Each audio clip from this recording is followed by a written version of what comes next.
The wolf of Wall Street movie के factor review. The wolf of Wall Street एक 2013 की अमेरिकी महाकाव्य जीवनी पर आधारित ब्लैक कॉमेडी अपराध फिल्म है जो मार्टिन स्कोर्सेसे द्वारा सह निर्मित और निर्देशित है और टेरेस विंटर द्वारा लिखित जो जॉर्डन बेलफोर्ट के 2007 के इसी नाम के संस्मरण पर आधारित है। यह न्यूयॉर्क शहर में एक स्टॉक ब्रोकर के रूप में बेलफोर्ट के कैरियर का वर्णन करता है और कैसे उनकी फार्म स्ट्रेंटन और ओकमोंट वॉल स्ट्रीट पर बड़े पैमाने पर भ्रष्टाचार और धोखाधड़ी में लगी हुई थी, जिससे उनका पतन हुआ और लियोनार्डो डिकैप्रियो के जो फिल्म के निर्माता भी थे, स्कोर्सेसे के साथ अपने पांचवें सहयोग में gangs of New York 2002, the aviator 2004,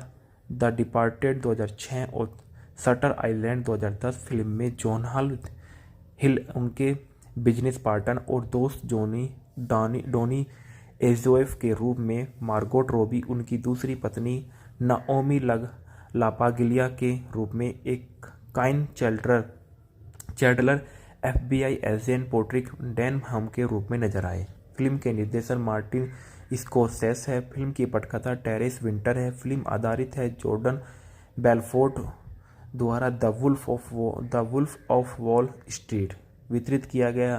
film को उत्पादित किया गया था मार्टिन स्कोर्सेसे और Leonardo DiCaprio, Riza Aziz, Joey McFarland और एम्मा लिली टिलिंगर कोस्मोकोफ। अभिनीति है लियोनार्डो डिकैप्रियो, जोनाथ हिल द्वारा, मार्गोट रॉबी द्वारा, मैथेव मैकोनोधे द्वारा और काइल चैंडलर द्वारा, रोब रेनर द्वारा, जॉन फेवरू और जीन डुजार्डिन द्वारा। छायांकन है रोड्रिगो प्रीतो द्वारा। संपादित किया गया थेल्मा सूनमेकर द्वारा। उत्पादन कंपनी लाल ग्रेनाइट चित्र और एपियंस वे प्रोडक्शन, स्केलिया प्रोडक्शन और EMJAG प्रोडक्शन। वितरित किया है श्रेष्ठ तस्वीर द्वारा। रिलीज की तारीख 17 दिसंबर 2013 को जिगफेल्ड थिएटर में, 25 दिसंबर 2013 को संयुक्त राज्य अमेरिका में। कार्यक्रम 180 मिनट। देश संयुक्त राज्य अमेरिका। भाषा अंग्रेजी। फिल्म का बजट $100 मिलियन का था और इसने बॉक्स ऑफिस पर 406.9 मिलियन तक की कमाई की। डिकैप्रियो के और वार्नर ब्रदर्स स्कोर्सेसे ने 2007 में बेलफोर्ट के संस्मरण के अधिकार हासिल कर लिए, लेकिन सामग्री प्रतिबंधों के कारण उत्पादन रोक दिया गया था। इसके बाद में स्वतंत्र रेड ग्रेनाइट पिक्चर्स द्वारा निर्मित किया गया था। इस फिल्म की शूटिंग 2012 के अंत में न्यूयॉर्क में की गई थी और इसे ज़्यादातर 35 मिमी से शूट किया गया था। इसके बाद बताया गया कथानक में 1987 में जॉर्डन बेलफोर्ट को LF रोथचाइल्ड्स के लिए वॉल स्ट्रीट स्टॉक ब्रोकर के रूप में नौकरी मिली। जो मार्क हैना के अधीन कार्यरत थे, वह नशीली दवाओं से प्रेरित स्टॉक ब्रोकर संस्कृति और हन्ना के इस विश्वास से तुरंत आकर्षित हो जाते थे और ब्रोकर एकमात्र लक्ष्य अपने लिए पैसा कमाना। और जॉर्डन ने ब्लैक मंडे के बाद अपनी नौकरी खो दी, जो सन 1929 के स्टॉक मार्केट क्रेश के बाद इतिहास में सबसे बड़ी एक दिवसीय स्टॉक मार्केट गिरावट थी। और लॉन्गस आइलैंड पर एक बॉयलर रूम ब्रोकरेज फर्म में नौकरी करता था, जो पेनी स्टॉक से माहिर था। वह अपनी आक्रामक पिचिंग शैली में उच्च कमीशन को बदौलत एक छोटी सी संपत्ति बनाता था। जॉर्डन अपने पड़ोसी डॉनी एजोफ से दोस्ती करता है और दोनों अपनी बॉयलर रूम शैली की ब्रोकरेज कंपनी शुरू करते हैं, जो जॉर्डन के कई दोस्तों को भर्ती करते हैं, जिन्हें जॉर्डन हार्ड सेल की कला के प्रशिक्षित करता है और एक प्रतियक्त ऑटो मरम्मत की दुकान में कंपनी स्थापित करता है। जॉर्डन की रणनीति और बिक्री कौशल काफ़ी हद तक उसकी माप और डंप योजना की सफलता में योगदान करते हैं, जिसमें भ्रामक सकारात्मक बयान स्टॉक की कीमत को बढ़ाते हैं ताकि इसे कृत्रिम रूप से उच्च कीमत पर बेचा जा सके, जब योजना और अपराधी अपनी अत्यधिक मूल्यवान प्रतिभूतियों को बेचते हैं तो कीमत गिर जाती है, और जिन लोगों को बढ़ी हुई कीमत पर खरीदने के लिए मजबूर किया गया था उनके पास ऐसे स्टॉकर रह जाते हैं जिनकी कीमत अचानक उनके भुगतान से बहुत कम हो जाती है। इस पर पर्दा डालने के लिए सन 1989 में इसके तुरंत बाद कंपनी बेहद सफल हो गई। ऑटो मरम्मत की दुकान से मिलकर एक बड़े कार्यालय में बदल गई। जैसा कि यह सब हो रहा है, जॉर्डन बेहद सफल हो जाता है और वेश्यों और नशीली दवाओं की पतनशील जीवन शैली में चला जाता है। उसका नाओमी लापागिलिया नाम की एक महिला के साथ था। जब उनकी पत्नी टेरेसा के इसके बारे में पता चला तो जॉर्डन ने उसे तलाक दे दिया। सन 1991 में नाओमी से शादी कर ली। इस बीच ईसीसी और एफबीआई स्ट्रेटन ओकमोट की जांच शुरू कर दी। सन 1993 में स्टीव मैडेन की आईपीओ को हासिल करने के बाद जॉर्डन को 3 घंटे के अवैध रूप में $22 मिलियन कमाए।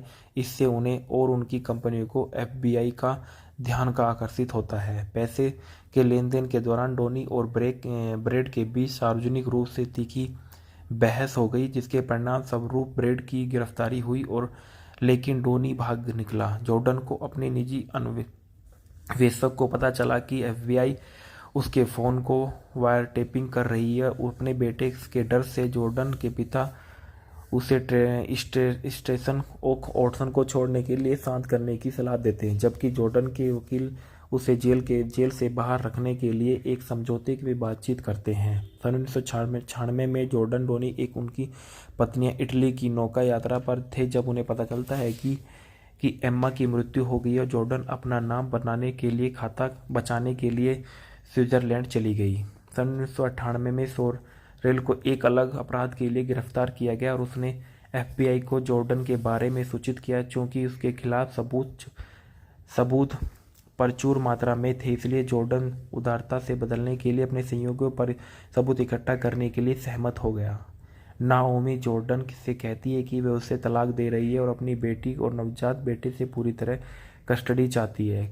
कोकीन से भरे गुस्से में जॉर्डन नाओमी को मारता है और अपनी बेटी के साथ ड्राइव करने की कोशिश करता है, लेकिन उसकी कार ड्राइववे में दुर्घटनाग्रस्त हो जाती है। बाद में जॉर्डन काम करने के लिए तार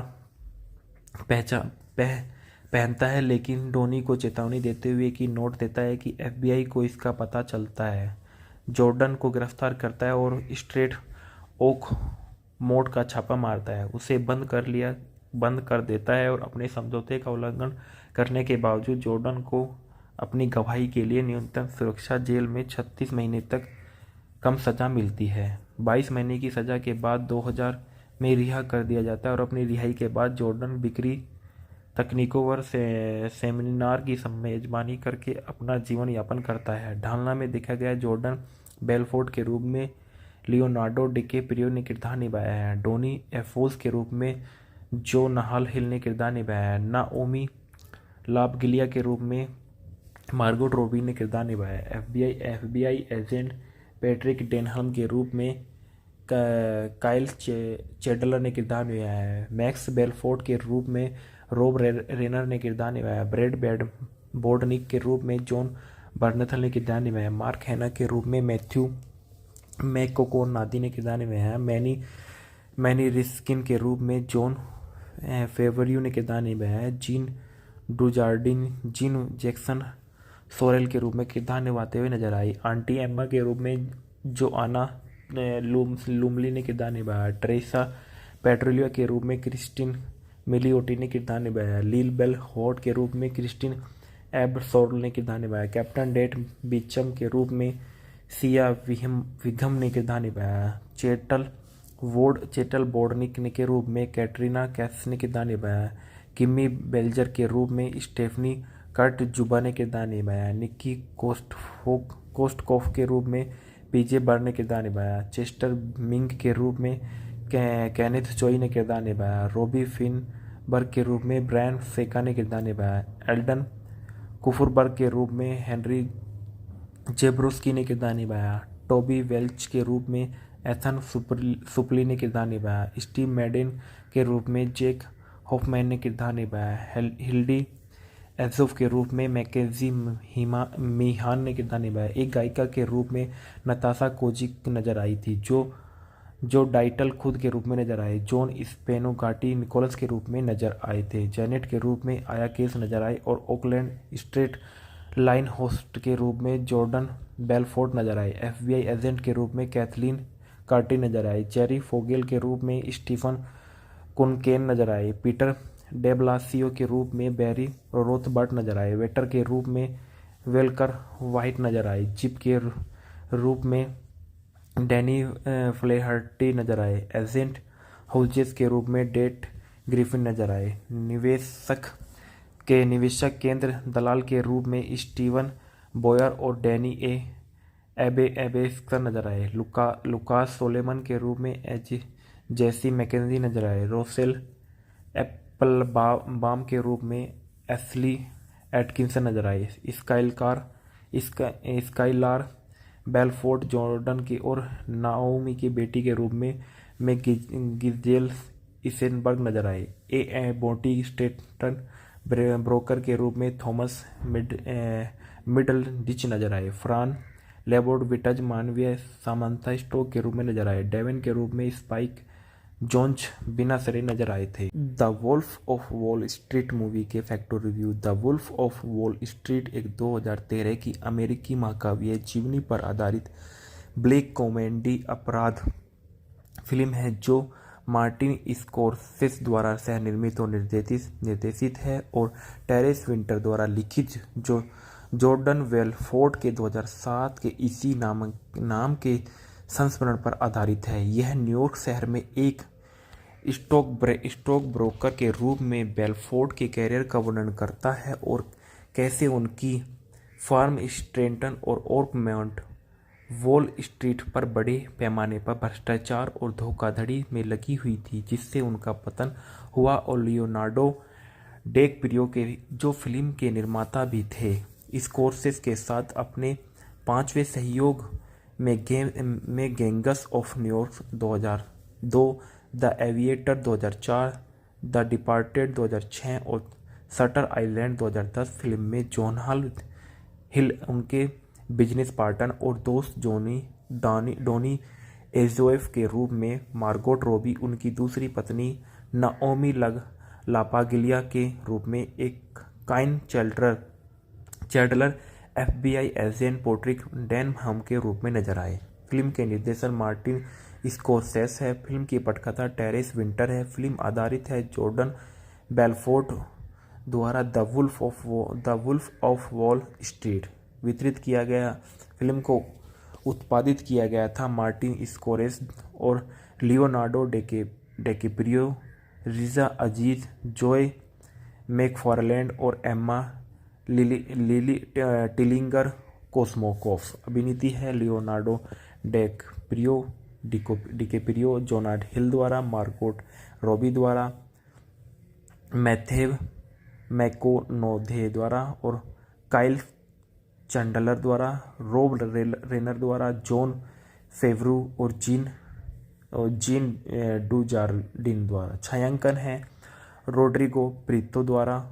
संपादित किया गया थेल्मा सूनमेकर द्वारा। उत्पादन कंपनी लाल ग्रेनाइट चित्र और एपियंस वे प्रोडक्शन, स्केलिया प्रोडक्शन और EMJAG प्रोडक्शन। वितरित किया गया श्रेष्ठ तस्वीर द्वारा। रिलीज की तारीख 17 दिसंबर 2013 को जिगफेल्ड थिएटर में, 25 दिसंबर 2013 को संयुक्त राज्य अमेरिका में। कार्यक्रम 180 मिनट। देश संयुक्त राज्य अमेरिका, भाषा अंग्रेजी। फिल्म का बजट $100 मिलियन का था और इसने बॉक्स ऑफिस पर 406.9 मिलियन तक की कमाई की। डिकैप्रियो के और वार्नर ब्रदर्स स्कॉर्सेसे ने 2007 में बेलफोर्ट के संस्मरण के अधिकार हासिल कर लिए, लेकिन सामग्री प्रतिबंधों के कारण उत्पादन रोक दिया गया था। इसके बाद में स्वतंत्र रेड ग्रेनाइट पिक्चर्स द्वारा निर्मित किया गया था। इस फिल्म की शूटिंग 2012 के अंत में न्यूयॉर्क में की गई थी और इसे ज़्यादातर 35 मिमी से शूट किया गया था। इसके बाद बताया गया कथानक में 1987 में जॉर्डन बेलफोर्ट को LF रोथचाइल्ड्स के लिए वॉल स्ट्रीट स्टॉक ब्रोकर के रूप में नौकरी मिली। जो मार्क हैना के अधीन कार्यरत थे वह नशीली दवाओं से प्रेरित स्टॉक ब्रोकर संस्कृति और हन्ना के इस विश्वास से तुरंत आकर्षित हो जाते थे और ब्रोकर एकमात्र लक्ष्य अपने लिए पैसा कमाना। और जॉर्डन ने ब्लैक मंडे के बाद अपनी नौकरी खो दी, जो सन 1929 के स्टॉक मार्केट क्रेश के बाद इतिहास में सबसे बड़ी एक दिवसीय स्टॉक मार्केट गिरावट थी। और लॉन्गस आइलैंड पर एक बॉयलर रूम ब्रोकरेज फर्म में नौकरी करता था जो पेनी स्टॉक से माहिर था। वह अपनी आक्रामक पिचिंग शैली में उच्च कमीशन को बदौलत एक छोटी सी संपत्ति बनाता था। जॉर्डन अपने पड़ोसी डोनी एजोफ से दोस्ती करता है और दोनों अपनी बॉयलर रूम शैली की ब्रोकरेज कंपनी शुरू करते हैं, जो जॉर्डन के कई दोस्तों को भर्ती करते हैं, जिन्हें जॉर्डन हार्ड सेल की कला के प्रशिक्षित करता है और एक प्रतियक्त ऑटो मरम्मत की दुकान में कंपनी स्थापित करता है। जॉर्डन की रणनीति और बिक्री कौशल काफ़ी हद तक उसकी माप और डंप योजना की सफलता में योगदान करते हैं, जिसमें भ्रामक सकारात्मक बयान स्टॉक की कीमत को बढ़ाते हैं ताकि इसे कृत्रिम रूप से उच्च कीमत पर बेचा जा सके। जब योजना और अपराधी अपनी अत्यधिक मूल्यवान प्रतिभूतियों को बेचते हैं तो कीमत गिर जाती है और जिन लोगों को बढ़ी हुई कीमत पर खरीदने के लिए मजबूर किया गया था उनके पास ऐसे स्टॉकर रह जाते हैं जिनकी कीमत अचानक उनके भुगतान से बहुत कम हो जाती है। इस पर पर्दा डालने के लिए सन 1989 में इसके तुरंत बाद कंपनी बेहद सफल हो गई। ऑटो मरम्मत की दुकान से मिलकर एक बड़े कार्यालय में बदल गई। जैसा कि यह सब हो रहा है, जॉर्डन बेहद सफल हो जाता है और वेश्यों और नशीली दवाओं की पतनशील जीवन शैली में चला जाता है।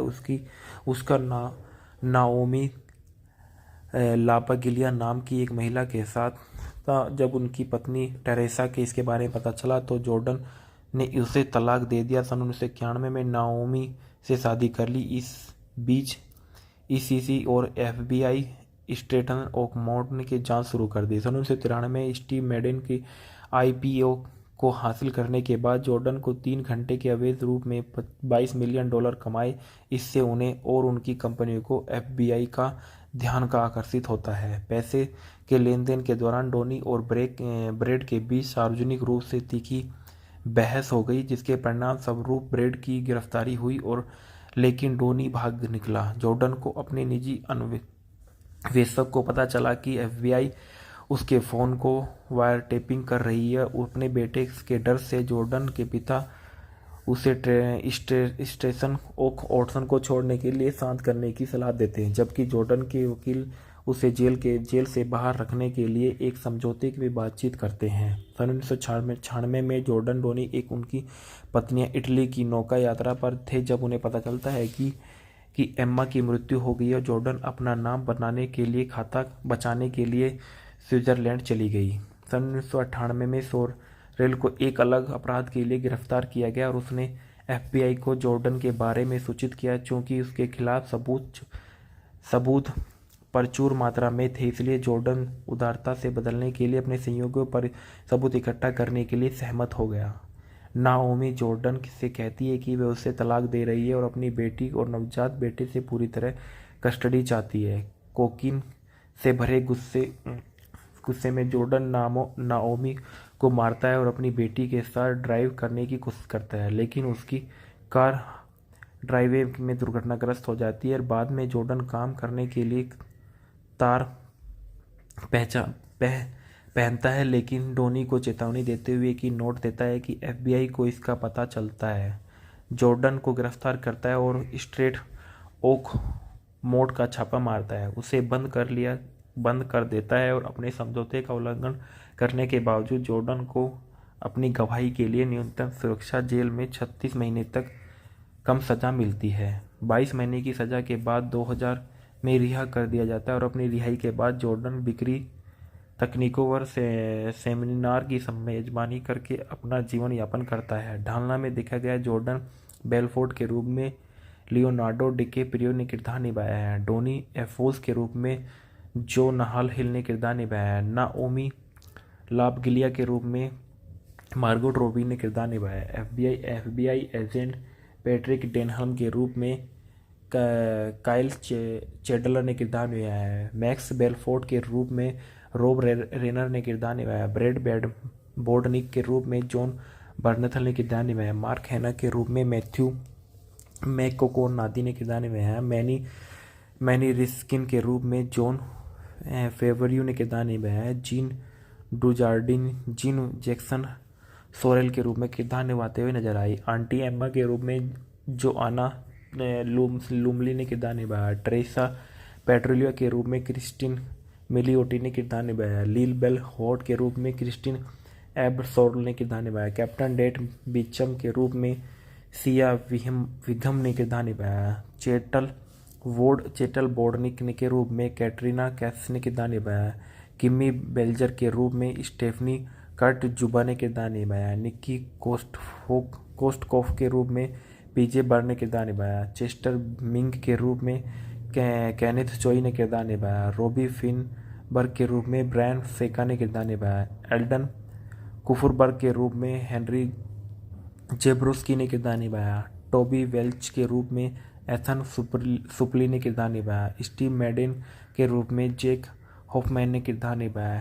हिल्डी एजोफ के रूप में मैकेजी मीहान ने किरदार निभाया। एक गायिका के रूप में नताशा कोजिक नजर आई थी, जो डाइटल खुद के रूप में नजर आए। जॉन स्पेनोगाटी निकोलस के रूप में नजर आए थे। जेनेट के रूप में आया केस नजर आए और ओकलैंड स्ट्रेट लाइन होस्ट के रूप में जॉर्डन बेलफोर्ड नजर आए। एफबीआई एजेंट के रूप में कैथलीन कार्टी नजर आई। जेरी फोगेल के रूप में स्टीफन कुनकेन नजर आए। पीटर डेब्लासियो के रूप में बैरी रोथबर्ट नजर आए। वेटर के रूप में वेलकर वाइट नजर आए। जिप के रूप में डैनी फ्लेहर्टी नजर आए। एजेंट हाउजेस के रूप में डेट ग्रिफिन नजर आए। निवेशक केंद्र दलाल के रूप में स्टीवन बॉयर और डैनी एबेस्कर नजर आए। लुकास सोलेमन के रूप में जेसी मैकेंजी नजर आए। रोसेल एप्पलबाम के रूप में एस्ली एटकिंसन नजर आए। स्काइलार बेलफोर्ड जॉर्डन की और नाओमी की बेटी के रूप में गिजेल इसेनबर्ग नजर आए। बोटी स्टेटन ब्रोकर के रूप में थॉमस मिडल डिच नजर आए। फ्रान लेबोर्ड विटज मानवीय सामंथा स्टोक के रूप में नजर आए। डेविन के रूप में स्पाइक जोन्स बिना सरे नजर आए थे। The wolf of Wall Street movie के factor review. The wolf of Wall Street एक 2013 की अमेरिकी महाकाव्य जीवनी पर आधारित ब्लैक कॉमेडी अपराध फिल्म है, जो मार्टिन स्कोर्सेसे द्वारा सह निर्मित और निर्देशित है और टेरेस विंटर द्वारा लिखित, जो जॉर्डन बेलफोर्ड के 2007 के इसी नाम के संस्मरण पर आधारित है। यह न्यूयॉर्क शहर में एक स्टॉक ब्रोकर के रूप में बेलफोर्ड के कैरियर का वर्णन करता है और कैसे उनकी फार्म स्ट्रेंटन और ओर्कमोंट वॉल स्ट्रीट पर बड़े पैमाने पर भ्रष्टाचार और धोखाधड़ी में लगी हुई थी, जिससे उनका पतन हुआ। और लियोनार्डो डिकैप्रियो के जो फिल्म के निर्माता भी थे, स्कोर्सेसे के साथ अपने 5वें सहयोग में gangs of New York 2002, the aviator 2004, the departed 2006 और शटर आइलैंड 2010 फिल्म में जॉन हिल उनके बिजनेस पार्टनर और दोस्त डॉनी एजोएफ के रूप में, मार्गोट रॉबी उनकी दूसरी पत्नी नाओमी लापागिलिया के रूप में, एक Kyle Chandler FBI agent Patrick Denham के रूप में नजर आए। फिल्म के निर्देशन मार्टिन स्कोर्सेसे है। फिल्म की पटकथा टेरेस विंटर है। फिल्म आधारित है जॉर्डन बेलफोर्ड द्वारा The wolf of Wall Street वितरित किया गया। फिल्म को उत्पादित किया गया था मार्टिन स्कोर्सेसे और Leonardo DiCaprio, Riza Aziz, Joey McFarland और एम्मा लिली टिलिंगर कोस्मोकोफ। अभिनीति है लियोनार्डो डिकैप्रियो, जोनाह हिल द्वारा, मार्गोट रॉबी द्वारा, मैथेव मैकोनोधे द्वारा और काइल चैंडलर द्वारा, रोब रेनर द्वारा, जॉन फेवरू और जीन डुजार्डिन द्वारा। छायांकन है रोड्रिगो प्रीतो द्वारा। संपादित किया गया थेल्मा सूनमेकर द्वारा। उत्पादन कंपनी लाल ग्रेनाइट चित्र और एपियंस वे प्रोडक्शन, सकेलिया प्रोडक्शन और EMJAG प्रोडक्शन। वितरित किया है श्रेष्ठ तस्वीर द्वारा। रिलीज की तारीख 17 दिसंबर 2013 को जिगफेल्ड थिएटर में, 25 दिसंबर 2013 को संयुक्त राज्य अमेरिका में। कार्यक्रम 180 मिनट। देश संयुक्त राज्य अमेरिका। भाषा अंग्रेजी। फिल्म का बजट $100 मिलियन का था और इसने बॉक्स ऑफिस पर 406.9 मिलियन तक की कमाई की।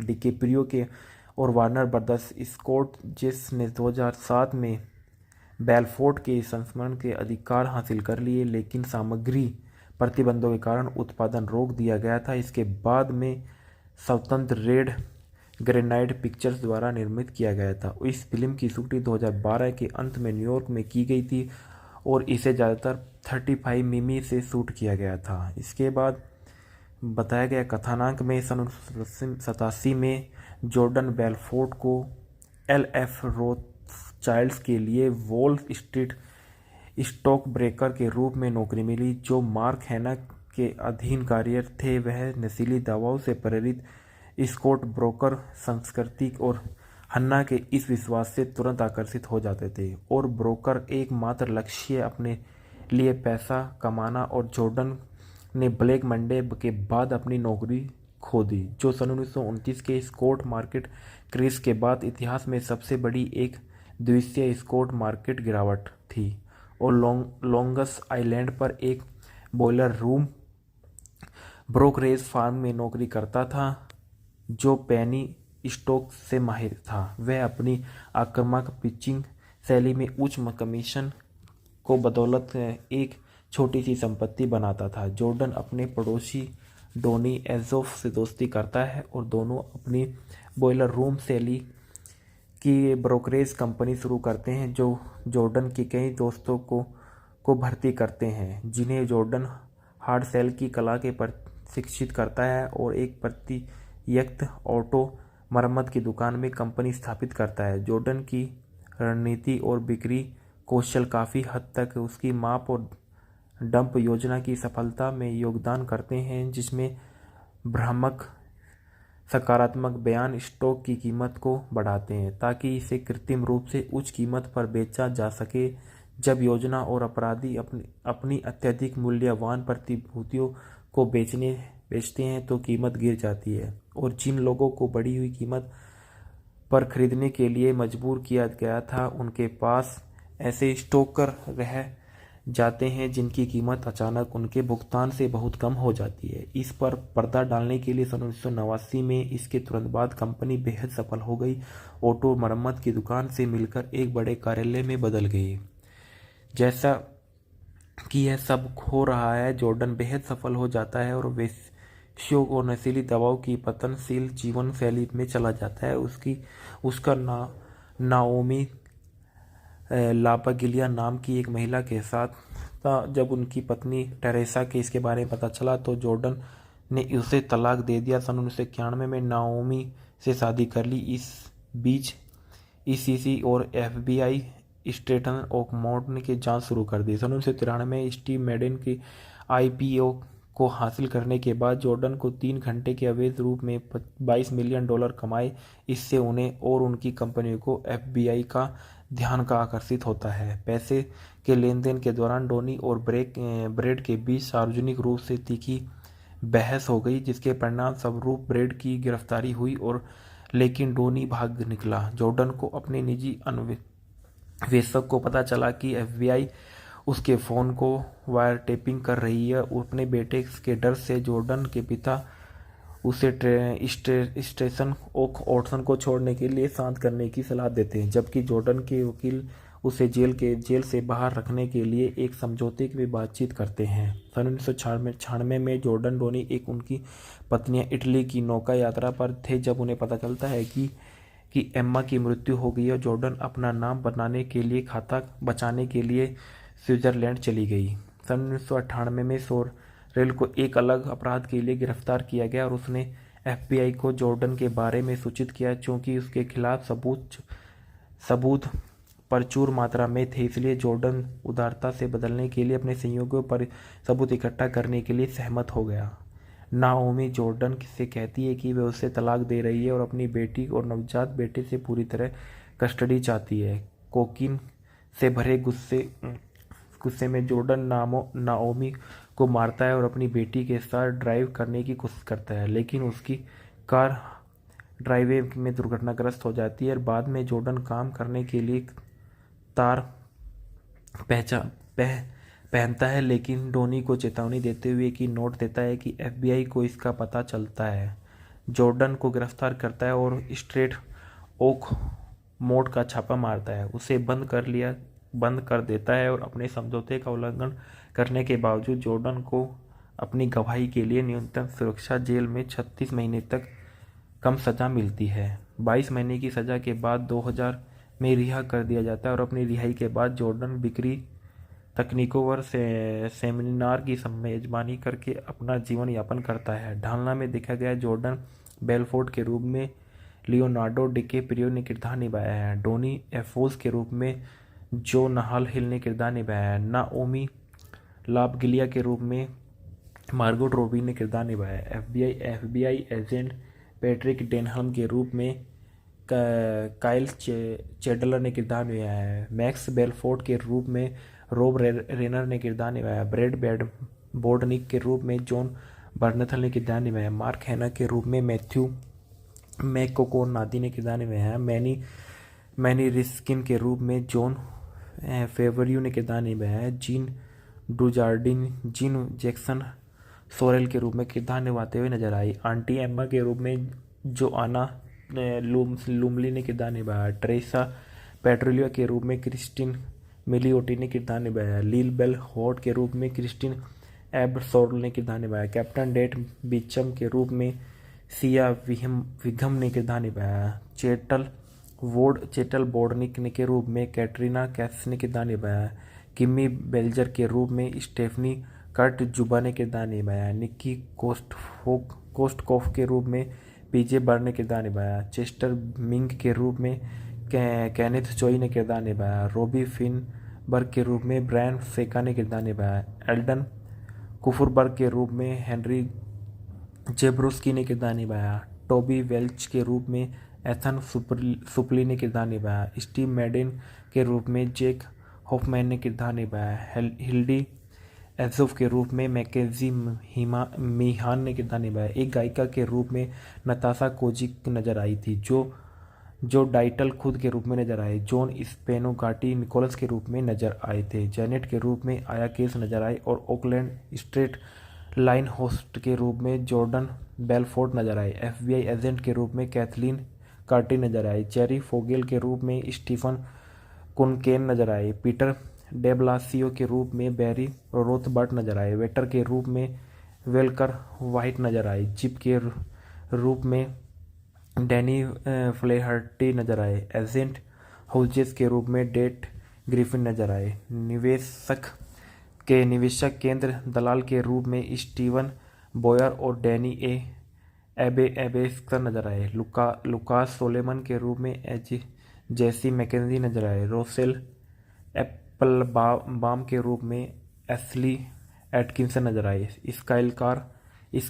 स्काइलार बेलफोर्ड जॉर्डन की और नाओमी की बेटी के रूप में गिजेल इसेनबर्ग नजर आए। ए बोटी स्टेटन ब्रोकर के रूप में थॉमस मिडल डिच नजर आए। फ्रान लेबोर्ड विटज मानवीय सामंथा स्टोक के रूप में नजर आए। डेवन के रूप में स्पाइक जोन्स बिना सरे नजर आए थे। The wolf of Wall Street movie के factor review. The wolf of Wall Street एक 2013 की अमेरिकी महाकाव्य जीवनी पर आधारित ब्लैक कॉमेडी अपराध फिल्म है जो मार्टिन स्कोर्सेसे द्वारा सह निर्मित और निर्देशित है और टेरेस विंटर द्वारा लिखित, जो जॉर्डन बेलफोर्ड के 2007 के इसी नाम के संस्मरण पर आधारित है। यह न्यूयॉर्क शहर में एक स्टॉक ब्रोकर के रूप में बेलफोर्ड के कैरियर का वर्णन करता है और कैसे उनकी फर्म स्ट्रेंटन और ओर्कमोंट वॉल स्ट्रीट पर बड़े पैमाने पर भ्रष्टाचार और धोखाधड़ी में लगी हुई थी, जिससे उनका पतन हुआ। और लियोनार्डो डिकैप्रियो के जो फिल्म के निर्माता भी थे, स्कोर्सेसे के साथ अपने 5वें सहयोग में gangs of New York 2002, the aviator 2004, the departed 2006 और शटर आइलैंड 2010 फिल्म में जॉन हिल उनके बिजनेस पार्टनर और दोस्त डोनी एजोएफ के रूप में, मार्गोट रॉबी उनकी दूसरी पत्नी, नाओमी लापागिलिया के रूप में, एक Kyle Chandler FBI agent Patrick Denham के रूप में नजर आए। फिल्म के निर्देशक मार्टिन स्कोर्सेसे है। फिल्म की पटकथा टेरेस विंटर है। फिल्म आधारित है जॉर्डन बेलफोर्ड द्वारा The wolf of Wall Street वितरित किया गया। फिल्म को उत्पादित किया गया था मार्टिन स्कोर्सेसे और Leonardo DiCaprio, Riza Aziz, Joey McFarland और एम्मा लिली टिलिंगर कोस्मोकोफ। अभिनीति है लियोनार्डो डिकैप्रियो, जोना हिल द्वारा, मार्गोट रॉबी द्वारा, मैथेव मैकोनोधे द्वारा और काइल चैंडलर द्वारा, रोब रेनर द्वारा, जॉन फेवरू और जीन डुजार्डिन द्वारा। छायांकन है रोड्रिगो प्रीतो द्वारा। संपादित किया गया थेल्मा सूनमेकर द्वारा। उत्पादन कंपनी लाल ग्रेनाइट चित्र और एपियंस वे प्रोडक्शन, स्केलिया प्रोडक्शन और EMJAG प्रोडक्शन। वितरित किया श्रेष्ठ तस्वीर द्वारा। रिलीज की तारीख 17 दिसंबर 2013 को जिगफेल्ड थिएटर में, 25 दिसंबर 2013 को संयुक्त राज्य अमेरिका में। कार्यक्रम 180 मिनट। देश संयुक्त राज्य अमेरिका, भाषा अंग्रेजी। फिल्म का बजट $100 मिलियन का था और इसने बॉक्स ऑफिस पर 406.9 मिलियन तक की कमाई की। डिकैप्रियो के और वार्नर ब्रदर्स स्कॉर्सेसे ने 2007 में बेलफोर्ड के संस्मरण के अधिकार हासिल कर लिए, लेकिन सामग्री प्रतिबंधों के कारण उत्पादन रोक दिया गया था। इसके बाद में स्वतंत्र रेड ग्रेनाइट पिक्चर्स द्वारा निर्मित किया गया था। इस फिल्म की शूटिंग 2012 के अंत में न्यूयॉर्क में की गई थी और इसे ज़्यादातर 35 मिमी से शूट किया गया था। इसके बाद बताया गया कथानक में 1987 में जॉर्डन बेलफोर्ड को LF रोथस्चाइल्ड के लिए वॉल स्ट्रीट स्टॉक ब्रोकर के रूप में नौकरी मिली। जो मार्क हैना के अधीन कार्यरत थे, वह नशीली दवाओं से प्रेरित स्टॉक ब्रोकर संस्कृति और हन्ना के इस विश्वास से तुरंत आकर्षित हो जाते थे और ब्रोकर एकमात्र लक्ष्य अपने लिए पैसा कमाना। और जॉर्डन ने ब्लैक मंडे के बाद अपनी नौकरी खो दी, जो सन 1929 के स्टॉक मार्केट क्रेश के बाद इतिहास में सबसे बड़ी एक दिवसीय स्टॉक मार्केट गिरावट थी। और लॉन्गस आइलैंड पर एक बॉयलर रूम ब्रोकरेज फर्म में नौकरी करता था, जो पेनी स्टॉक से माहिर था। वह अपनी आक्रामक पिचिंग शैली में उच्च कमीशन को बदौलत एक छोटी सी संपत्ति बनाता था। जॉर्डन अपने पड़ोसी डोनी एजोफ से दोस्ती करता है और दोनों अपनी बॉयलर रूम शैली की ब्रोकरेज कंपनी शुरू करते हैं, जो जॉर्डन के कई दोस्तों को भर्ती करते हैं, जिन्हें जॉर्डन हार्ड सेल की कला के प्रशिक्षित करता है और एक प्रतियक्त ऑटो मरम्मत की दुकान में कंपनी स्थापित करता है। जॉर्डन की रणनीति और बिक्री कौशल काफ़ी हद तक उसकी माप और डंप योजना की सफलता में योगदान करते हैं, जिसमें भ्रामक सकारात्मक बयान स्टॉक की कीमत को बढ़ाते हैं ताकि इसे कृत्रिम रूप से उच्च कीमत पर बेचा जा सके। जब योजना और अपराधी अपनी अत्यधिक मूल्यवान प्रतिभूतियों को बेचते हैं तो कीमत गिर जाती है और जिन लोगों को बढ़ी हुई कीमत पर खरीदने के लिए मजबूर किया गया था, उनके पास ऐसे स्टॉकर रह जाते हैं जिनकी कीमत अचानक उनके भुगतान से बहुत कम हो जाती है। इस पर पर्दा डालने के लिए सन 1989 में इसके तुरंत बाद कंपनी बेहद सफल हो गई। ऑटो मरम्मत की दुकान से मिलकर एक बड़े कार्यालय में बदल गई। जैसा कि यह सब हो रहा है, जॉर्डन बेहद सफल हो जाता है और वेश्यों और नशीली दवाओं की पतनशील जीवन शैली में चला जाता है। उसका नाओमी लापागिलिया नाम की एक महिला के साथ था। जब उनकी पत्नी टेरेसा के इसके बारे में पता चला तो जॉर्डन ने उसे तलाक दे दिया। सन 1991 में नाओमी से शादी कर ली। इस बीच ईसीसी और एफबीआई स्टेटन ओकमोर्ट की जांच शुरू कर दी। सन 1993 में स्टीव मैडेन की आईपीओ को हासिल करने के बाद जॉर्डन को 3 घंटे के अवैध रूप में $22 मिलियन कमाए। इससे उन्हें और उनकी कंपनियों को एफबीआई का ध्यान का आकर्षित होता है। पैसे के लेन देन के दौरान डोनी और ब्रेड के बीच सार्वजनिक रूप से तीखी बहस हो गई, जिसके परिणाम स्वरूप ब्रेड की गिरफ्तारी हुई और लेकिन डोनी भाग निकला। जॉर्डन को अपने निजी अन्वेषक को पता चला कि एफबीआई उसके फ़ोन को वायर टेपिंग कर रही है। अपने बेटे के डर से जॉर्डन के पिता उसे स्टेशन ओक ऑटसन को छोड़ने के लिए शांत करने की सलाह देते हैं, जबकि जॉर्डन के वकील उसे जेल से बाहर रखने के लिए एक समझौते की बातचीत करते हैं। सन 1996 में जॉर्डन डोनी एक उनकी पत्नियां इटली की नौका यात्रा पर थे जब उन्हें पता चलता है कि एम्मा की मृत्यु हो गई और जॉर्डन अपना नाम बनाने के लिए खाता बचाने के लिए स्विट्जरलैंड चली गई। सन 1998 में सोरेल को एक अलग अपराध के लिए गिरफ्तार किया गया और उसने एफबीआई को जॉर्डन के बारे में सूचित किया। चूंकि उसके खिलाफ सबूत प्रचुर मात्रा में थे, इसलिए जॉर्डन उदारता से बदलने के लिए अपने सहयोगियों पर सबूत इकट्ठा करने के लिए सहमत हो गया। नाओमी जॉर्डन से कहती है कि वह उसे तलाक दे रही है और अपनी बेटी और नवजात बेटे से पूरी तरह कस्टडी चाहती है। कोकीन से भरे गुस्से में जॉर्डन नाओमी को मारता है और अपनी बेटी के साथ ड्राइव करने की कोशिश करता है, लेकिन उसकी कार ड्राइववे में दुर्घटनाग्रस्त हो जाती है। बाद में जॉर्डन काम करने के लिए तार पहनता है, लेकिन डोनी को चेतावनी देते हुए कि नोट देता है कि एफबीआई को इसका पता चलता है।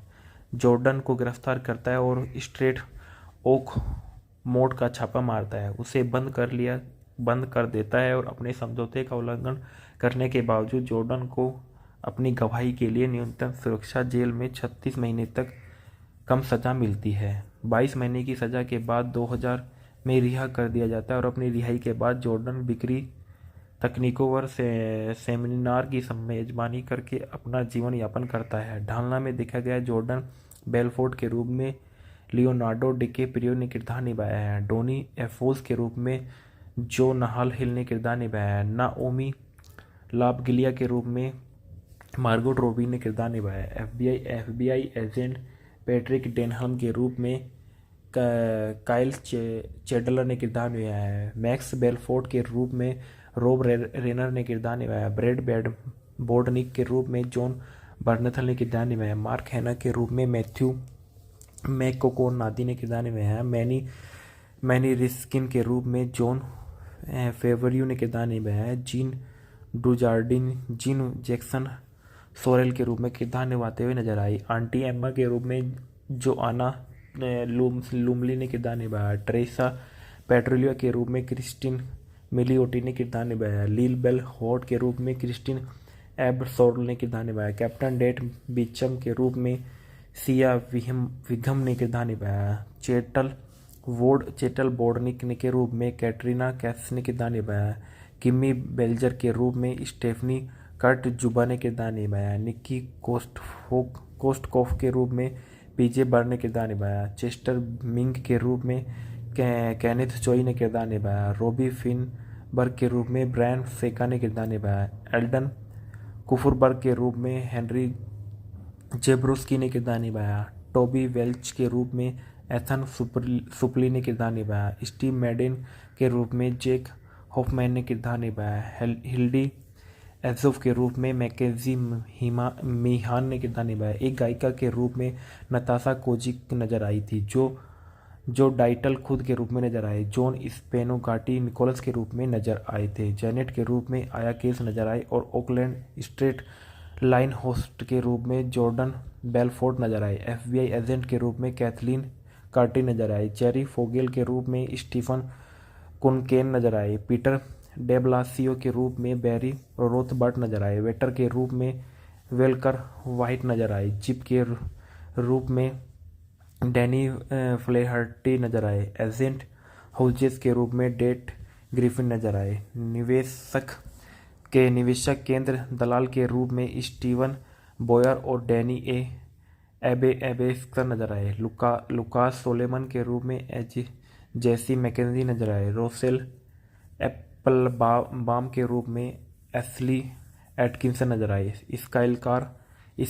स्काइलार बेलफोर्ड जॉर्डन की और नाओमी की बेटी के रूप में गिजेल इसेनबर्ग नजर आए, बोटी स्टेटन ब्रोकर के रूप में थॉमस मिडल डिच नजर आए, फ्रान लेबोर्ड विटज मानवीय सामंथा स्टोक के रूप में नजर आए, डेवन के रूप में स्पाइक जोन्स बिना सरे नजर आए थे। The wolf of Wall Street movie के factor review. The wolf of Wall Street एक 2013 की अमेरिकी महाकाव्य जीवनी पर आधारित ब्लैक कॉमेडी अपराध फिल्म है जो मार्टिन स्कोर्सेसे द्वारा सह निर्मित और निर्देशित है और टेरेस विंटर द्वारा लिखित जो जॉर्डन बेलफोर्ड के 2007 के इसी नाम के संस्मरण पर आधारित है। यह न्यूयॉर्क शहर में एक स्टॉक ब्रोकर के रूप में बेलफोर्ड के कैरियर का वर्णन करता है और कैसे उनकी फार्म स्ट्रेंटन और ओर्कमोंट वॉल स्ट्रीट पर बड़े पैमाने पर भ्रष्टाचार और धोखाधड़ी में लगी हुई थी, जिससे उनका पतन हुआ और लियोनार्डो डिकैप्रियो के जो फिल्म के निर्माता भी थे, स्कोर्सेसे के साथ अपने 5वें सहयोग में gangs of New York 2002, the aviator 2004, the departed 2006 और शटर आइलैंड 2010 फिल्म में जॉन हिल उनके बिजनेस पार्टनर और दोस्त डॉनी एजोएफ के रूप में, मार्गोट रॉबी उनकी दूसरी पत्नी नाओमी लापागिलिया के रूप में, एक Kyle Chandler FBI agent Patrick Denham के रूप में नजर आए। फिल्म के निर्देशन मार्टिन स्कोर्सेसे है। फिल्म की पटकथा टेरेस विंटर है। फिल्म आधारित है जॉर्डन बेलफोर्ड द्वारा The wolf of Wall Street वितरित किया गया। फिल्म को उत्पादित किया गया था मार्टिन स्कोर्सेसे और Leonardo DiCaprio, Riza Aziz, Joey McFarland और एम्मा लिली टिलिंगर कोस्मोकोफ। अभिनीति है लियोनार्डो डिकैप्रियो, जोनाह हिल द्वारा, मार्गोट रॉबी द्वारा, मैथ्यू मैकोनोधे द्वारा और काइल चैंडलर द्वारा, रोब रेनर द्वारा, जॉन फेवरू और जीन डुजार्डिन द्वारा। छायांकन है रोड्रिगो प्रीतो द्वारा। संपादित किया गया थेल्मा सूनमेकर द्वारा। उत्पादन कंपनी लाल ग्रेनाइट चित्र और एपियंस वे प्रोडक्शन, स्केलिया प्रोडक्शन और EMJAG प्रोडक्शन। वितरित किया है श्रेष्ठ तस्वीर द्वारा। रिलीज की तारीख 17 दिसंबर 2013 को जिगफेल्ड थिएटर में, 25 दिसंबर 2013 को संयुक्त राज्य अमेरिका में। कार्यक्रम 180 मिनट। देश संयुक्त राज्य अमेरिका, भाषा अंग्रेजी। फिल्म का बजट $100 मिलियन का था और इसने बॉक्स ऑफिस पर 406.9 मिलियन तक की कमाई की। डिकैप्रियो के और वार्नर ब्रदर्स स्कोर्सेसे ने 2007 में बेलफोर्ड के संस्मरण के अधिकार हासिल कर लिए, लेकिन सामग्री प्रतिबंधों के कारण उत्पादन रोक दिया गया था। इसके बाद में स्वतंत्र रेड ग्रेनाइट पिक्चर्स द्वारा निर्मित किया गया था। इस फिल्म की शूटिंग 2012 के अंत में न्यूयॉर्क में की गई थी और इसे ज़्यादातर 35 मिमी से शूट किया गया था। इसके बाद बताया गया कथानक में 1987 में जॉर्डन बेलफोर्ड को LF रोथचाइल्ड्स के लिए वॉल स्ट्रीट स्टॉक ब्रोकर के रूप में नौकरी मिली। जो मार्क हैना के अधीन कार्यरत थे, वह नशीली दवाओं से प्रेरित स्टॉक ब्रोकर संस्कृति और हन्ना के इस विश्वास से तुरंत आकर्षित हो जाते थे और ब्रोकर एकमात्र लक्ष्य अपने लिए पैसा कमाना, और जॉर्डन ने ब्लैक मंडे के बाद अपनी नौकरी खो दी, जो सन 1929 के स्टॉक मार्केट क्रेश के बाद इतिहास में सबसे बड़ी एक दिवसीय स्टॉक मार्केट गिरावट थी और लॉन्गस आइलैंड पर एक बॉयलर रूम ब्रोकरेज फार्म में नौकरी करता था। जो पेनी स्टोक से माहिर था, वह अपनी आक्रामक पिचिंग शैली में उच्च कमीशन को बदौलत एक छोटी सी संपत्ति बनाता था। जॉर्डन अपने पड़ोसी डोनी एजोफ से दोस्ती करता है और दोनों अपनी बॉयलर रूम शैली की ब्रोकरेज कंपनी शुरू करते हैं, जो जॉर्डन के कई दोस्तों को भर्ती करते हैं, जिन्हें जॉर्डन हार्ड सेल की कला के प्रशिक्षित करता है और एक प्रत्यक्ष ऑटो मरम्मत की दुकान में कंपनी स्थापित करता है। जॉर्डन की रणनीति और बिक्री कौशल काफ़ी हद तक उसकी माप और डंप योजना की सफलता में योगदान करते हैं, जिसमें भ्रामक सकारात्मक बयान स्टॉक की कीमत को बढ़ाते हैं ताकि इसे कृत्रिम रूप से उच्च कीमत पर बेचा जा सके। जब योजना और अपराधी अपनी अत्यधिक मूल्यवान प्रतिभूतियों को बेचते हैं तो कीमत गिर जाती है, और जिन लोगों को बढ़ी हुई कीमत पर खरीदने के लिए मजबूर किया गया था, उनके पास ऐसे स्टॉकर रह जाते हैं जिनकी कीमत अचानक उनके भुगतान से बहुत कम हो जाती है। इस पर पर्दा डालने के लिए सन 1989 में इसके तुरंत बाद कंपनी बेहद सफल हो गई। ऑटो मरम्मत की दुकान से मिलकर एक बड़े कार्यालय में बदल गई। जैसा कि यह सब हो रहा है, जॉर्डन बेहद सफल हो जाता है और वेश्यों और नशीली दवाओं की पतनशील जीवन शैली में चला जाता है। उसका नाओमी लापागिलिया नाम की एक महिला के साथ था। जब उनकी पत्नी टेरेसा के इसके बारे में पता चला तो जॉर्डन ने उसे तलाक दे दिया। सन 1991 में नाओमी से शादी कर ली। इस बीच ईसीसी और एफबीआई स्ट्रेटन ओकमोट ने जांच शुरू कर दी। सन 1993 में स्टीव मैडेन की आईपीओ को हासिल करने के बाद जॉर्डन को 3 घंटे के अवैध रूप में $22 मिलियन कमाए।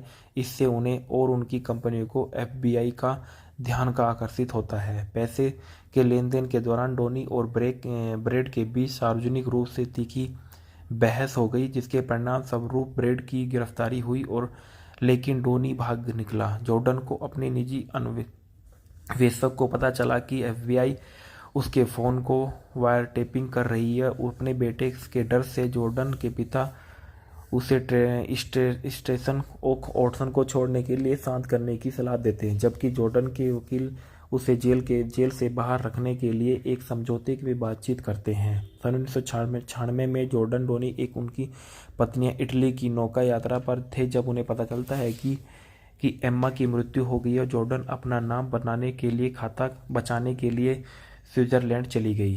सन 1998 में सोरेल को एक अलग अपराध के लिए गिरफ्तार किया गया और उसने एफबीआई को जॉर्डन के बारे में सूचित किया। चूंकि उसके खिलाफ सबूत प्रचुर मात्रा में थे, इसलिए जॉर्डन उदारता से बदलने के लिए अपने सहयोगियों पर सबूत इकट्ठा करने के लिए सहमत हो गया।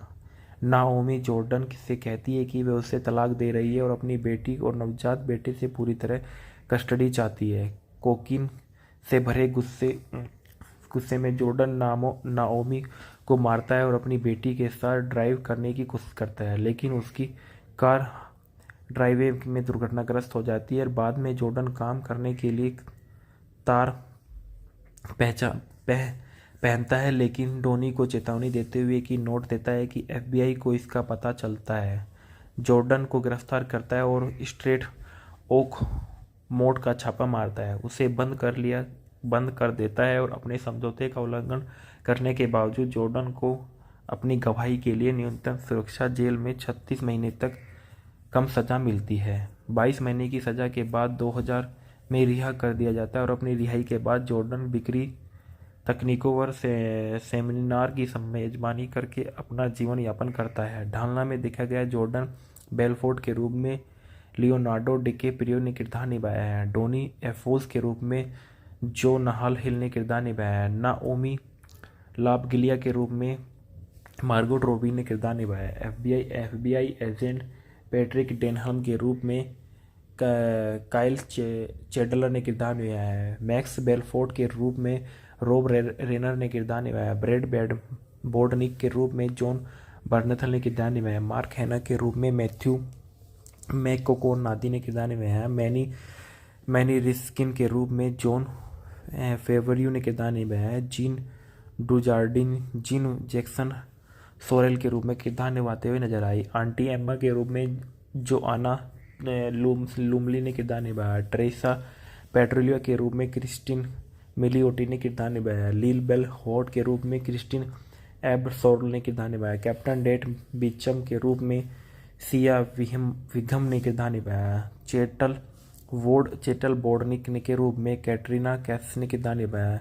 किमी बेल्जर के रूप में स्टेफनी कर्ट जुबा ने किरदार निभाया। निक्की कोस्टकॉफ के रूप में पीजे बर्न ने किरदार निभाया। चेस्टर मिंग के रूप में केनेथ चोई ने किरदार निभाया। रोबी फिनबर्ग के रूप में ब्रायन सेका ने किरदार निभाया। एल्डन कुफरबर्ग के रूप में हेनरी जेब्रोस्की ने किरदार निभाया। टोबी वेल्च के रूप में एथन सुपली ने किरदार निभाया। स्टीव मैडेन के रूप में जेक हॉफमैन ने किरदार निभाया।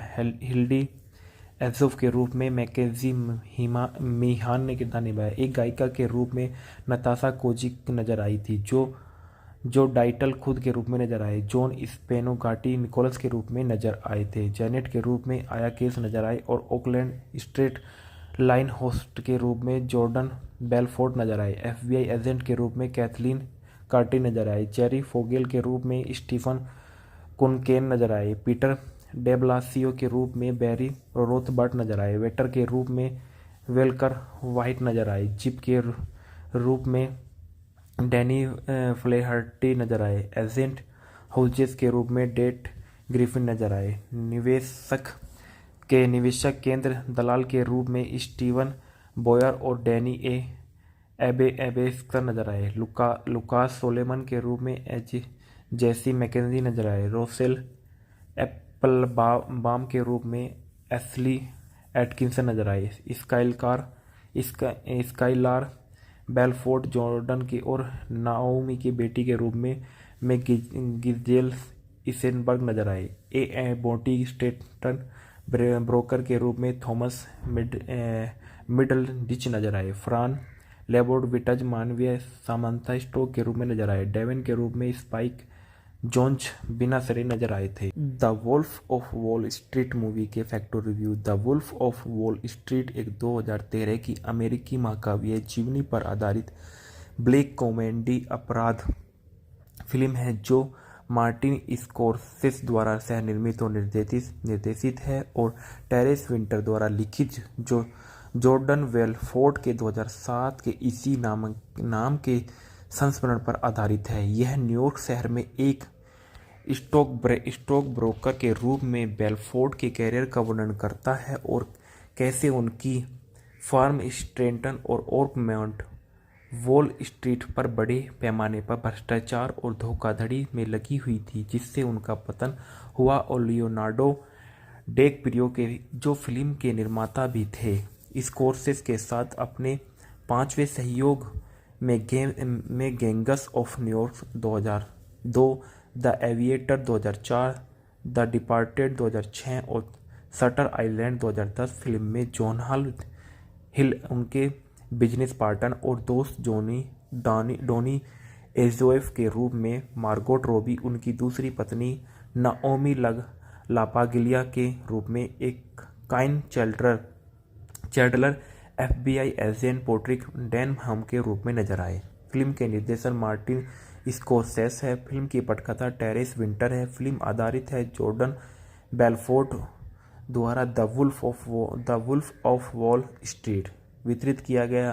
फिल्म को उत्पादित किया गया था मार्टिन स्कोर्सेसे और Leonardo DiCaprio, Riza Aziz, Joey McFarland और एम्मा लिली टिलिंगर कोस्मोकोफ। अभिनीति है लियोनार्डो डिकैप्रियो, जोनाथ हिल द्वारा, मार्गोट रॉबी द्वारा, मैथेव मैकोनोधे द्वारा और काइल चैंडलर द्वारा, रोब रेनर द्वारा, जॉन फेवरू और जीन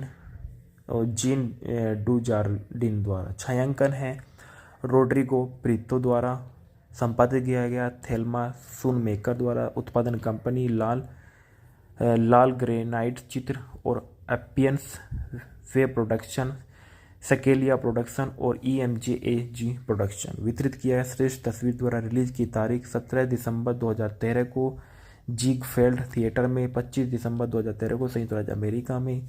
कार्यक्रम 180 मिनट। देश संयुक्त राज्य अमेरिका, भाषा अंग्रेजी। फिल्म का बजट $100 मिलियन का था और इसने बॉक्स ऑफिस पर 406.9 मिलियन तक की कमाई की। डिकेप्रियो के और वार्नर ब्रदर्स स्कॉर्सेज़े ने 2007 में बेलफोर्ट के संस्मरण के अधिकार हासिल कर लिए, लेकिन सामग्री प्रतिबंधों के कारण उत्पादन रोक दिया गया था। इसके बाद में स्वतंत्र रेड ग्रेनाइट पिक्चर्स द्वारा निर्मित किया गया था। इस फिल्म की शूटिंग 2012 के अंत में न्यूयॉर्क में की गई थी और इसे ज़्यादातर 35 मिमी से शूट किया गया था। इसके बाद बताया गया कथानक में सन 1987 में जॉर्डन बेलफोर्ट को LF रोथस्चाइल्ड के लिए वॉल स्ट्रीट स्टॉक ब्रोकर के रूप में नौकरी मिली। जो मार्क हैना के अधीन कार्यरत थे, वह नशीली दवाओं से प्रेरित स्टॉक ब्रोकर संस्कृति और हन्ना के इस विश्वास से तुरंत आकर्षित हो जाते थे और ब्रोकर एकमात्र लक्ष्य अपने लिए पैसा कमाना। और जॉर्डन ने ब्लैक मंडे के बाद अपनी नौकरी खो दी, जो सन 1929 के स्टॉक मार्केट क्रेश के बाद इतिहास में सबसे बड़ी एक दिवसीय स्टॉक मार्केट गिरावट थी। और लॉन्गस आइलैंड पर एक बॉयलर रूम ब्रोकरेज फर्म में नौकरी करता था, जो पेनी स्टॉक से माहिर था। वह अपनी आक्रामक पिचिंग शैली में उच्च कमीशन को बदौलत एक छोटी सी संपत्ति बनाता था। जॉर्डन अपने पड़ोसी डोनी एज़ोफ से दोस्ती करता है और दोनों अपनी बॉयलर रूम शैली की ब्रोकरेज कंपनी शुरू करते हैं, जो जॉर्डन के कई दोस्तों को भर्ती करते हैं, जिन्हें जॉर्डन हार्ड सेल की कला के प्रशिक्षित करता है और एक प्रतियक्त ऑटो मरम्मत की दुकान में कंपनी स्थापित करता है। जॉर्डन की रणनीति और बिक्री कौशल काफ़ी हद तक उसकी माप और डंप योजना की सफलता में योगदान करते हैं, जिसमें भ्रामक सकारात्मक बयान स्टॉक की कीमत को बढ़ाते हैं ताकि इसे कृत्रिम रूप से उच्च कीमत पर बेचा जा सके। जब योजना और अपराधी अपनी अत्यधिक मूल्यवान प्रतिभूतियों को बेचते हैं तो कीमत गिर जाती है और जिन लोगों को बढ़ी हुई कीमत पर खरीदने के लिए मजबूर किया गया था, उनके पास ऐसे स्टॉकर रह जाते हैं जिनकी कीमत अचानक उनके भुगतान से बहुत कम हो जाती है। इस पर पर्दा डालने के लिए सन 1989 में इसके तुरंत बाद कंपनी बेहद सफल हो गई। ऑटो मरम्मत की दुकान से मिलकर एक बड़े कार्यालय में बदल गई। जैसा कि यह सब हो रहा है, जॉर्डन बेहद सफल हो जाता है और वेश्यों और नशीली दवाओं की पतनशील जीवन शैली में चला जाता है।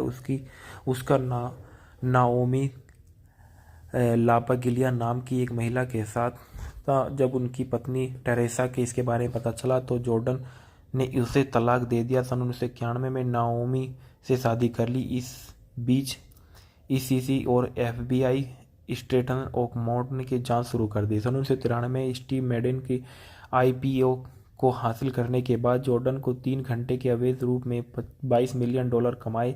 इससे उन्हें और उनकी कंपनियों को FBI का ध्यान का आकर्षित होता है। पैसे के लेन देन के दौरान डोनी और ब्रेड के बीच सार्वजनिक रूप से तीखी बहस हो गई, जिसके परिणाम स्वरूप ब्रेड की गिरफ्तारी हुई लेकिन डोनी भाग निकला। जॉर्डन को अपने निजी अन्वेषक को पता चला कि FBI उसके फ़ोन को वायर टेपिंग कर रही है। अपने बेटे के डर से जॉर्डन के पिता उसे स्टेशन ऑटसन को छोड़ने के लिए शांत करने की सलाह देते हैं, जबकि जॉर्डन के वकील उसे जेल से बाहर रखने के लिए एक समझौते की बातचीत करते हैं। सन 1996 में जॉर्डन डोनी उनकी पत्नियां इटली की नौका यात्रा पर थे जब उन्हें पता चलता है कि एम्मा की मृत्यु हो गई और जॉर्डन अपना नाम बनाने के लिए खाता बचाने के लिए स्विट्जरलैंड चली गई।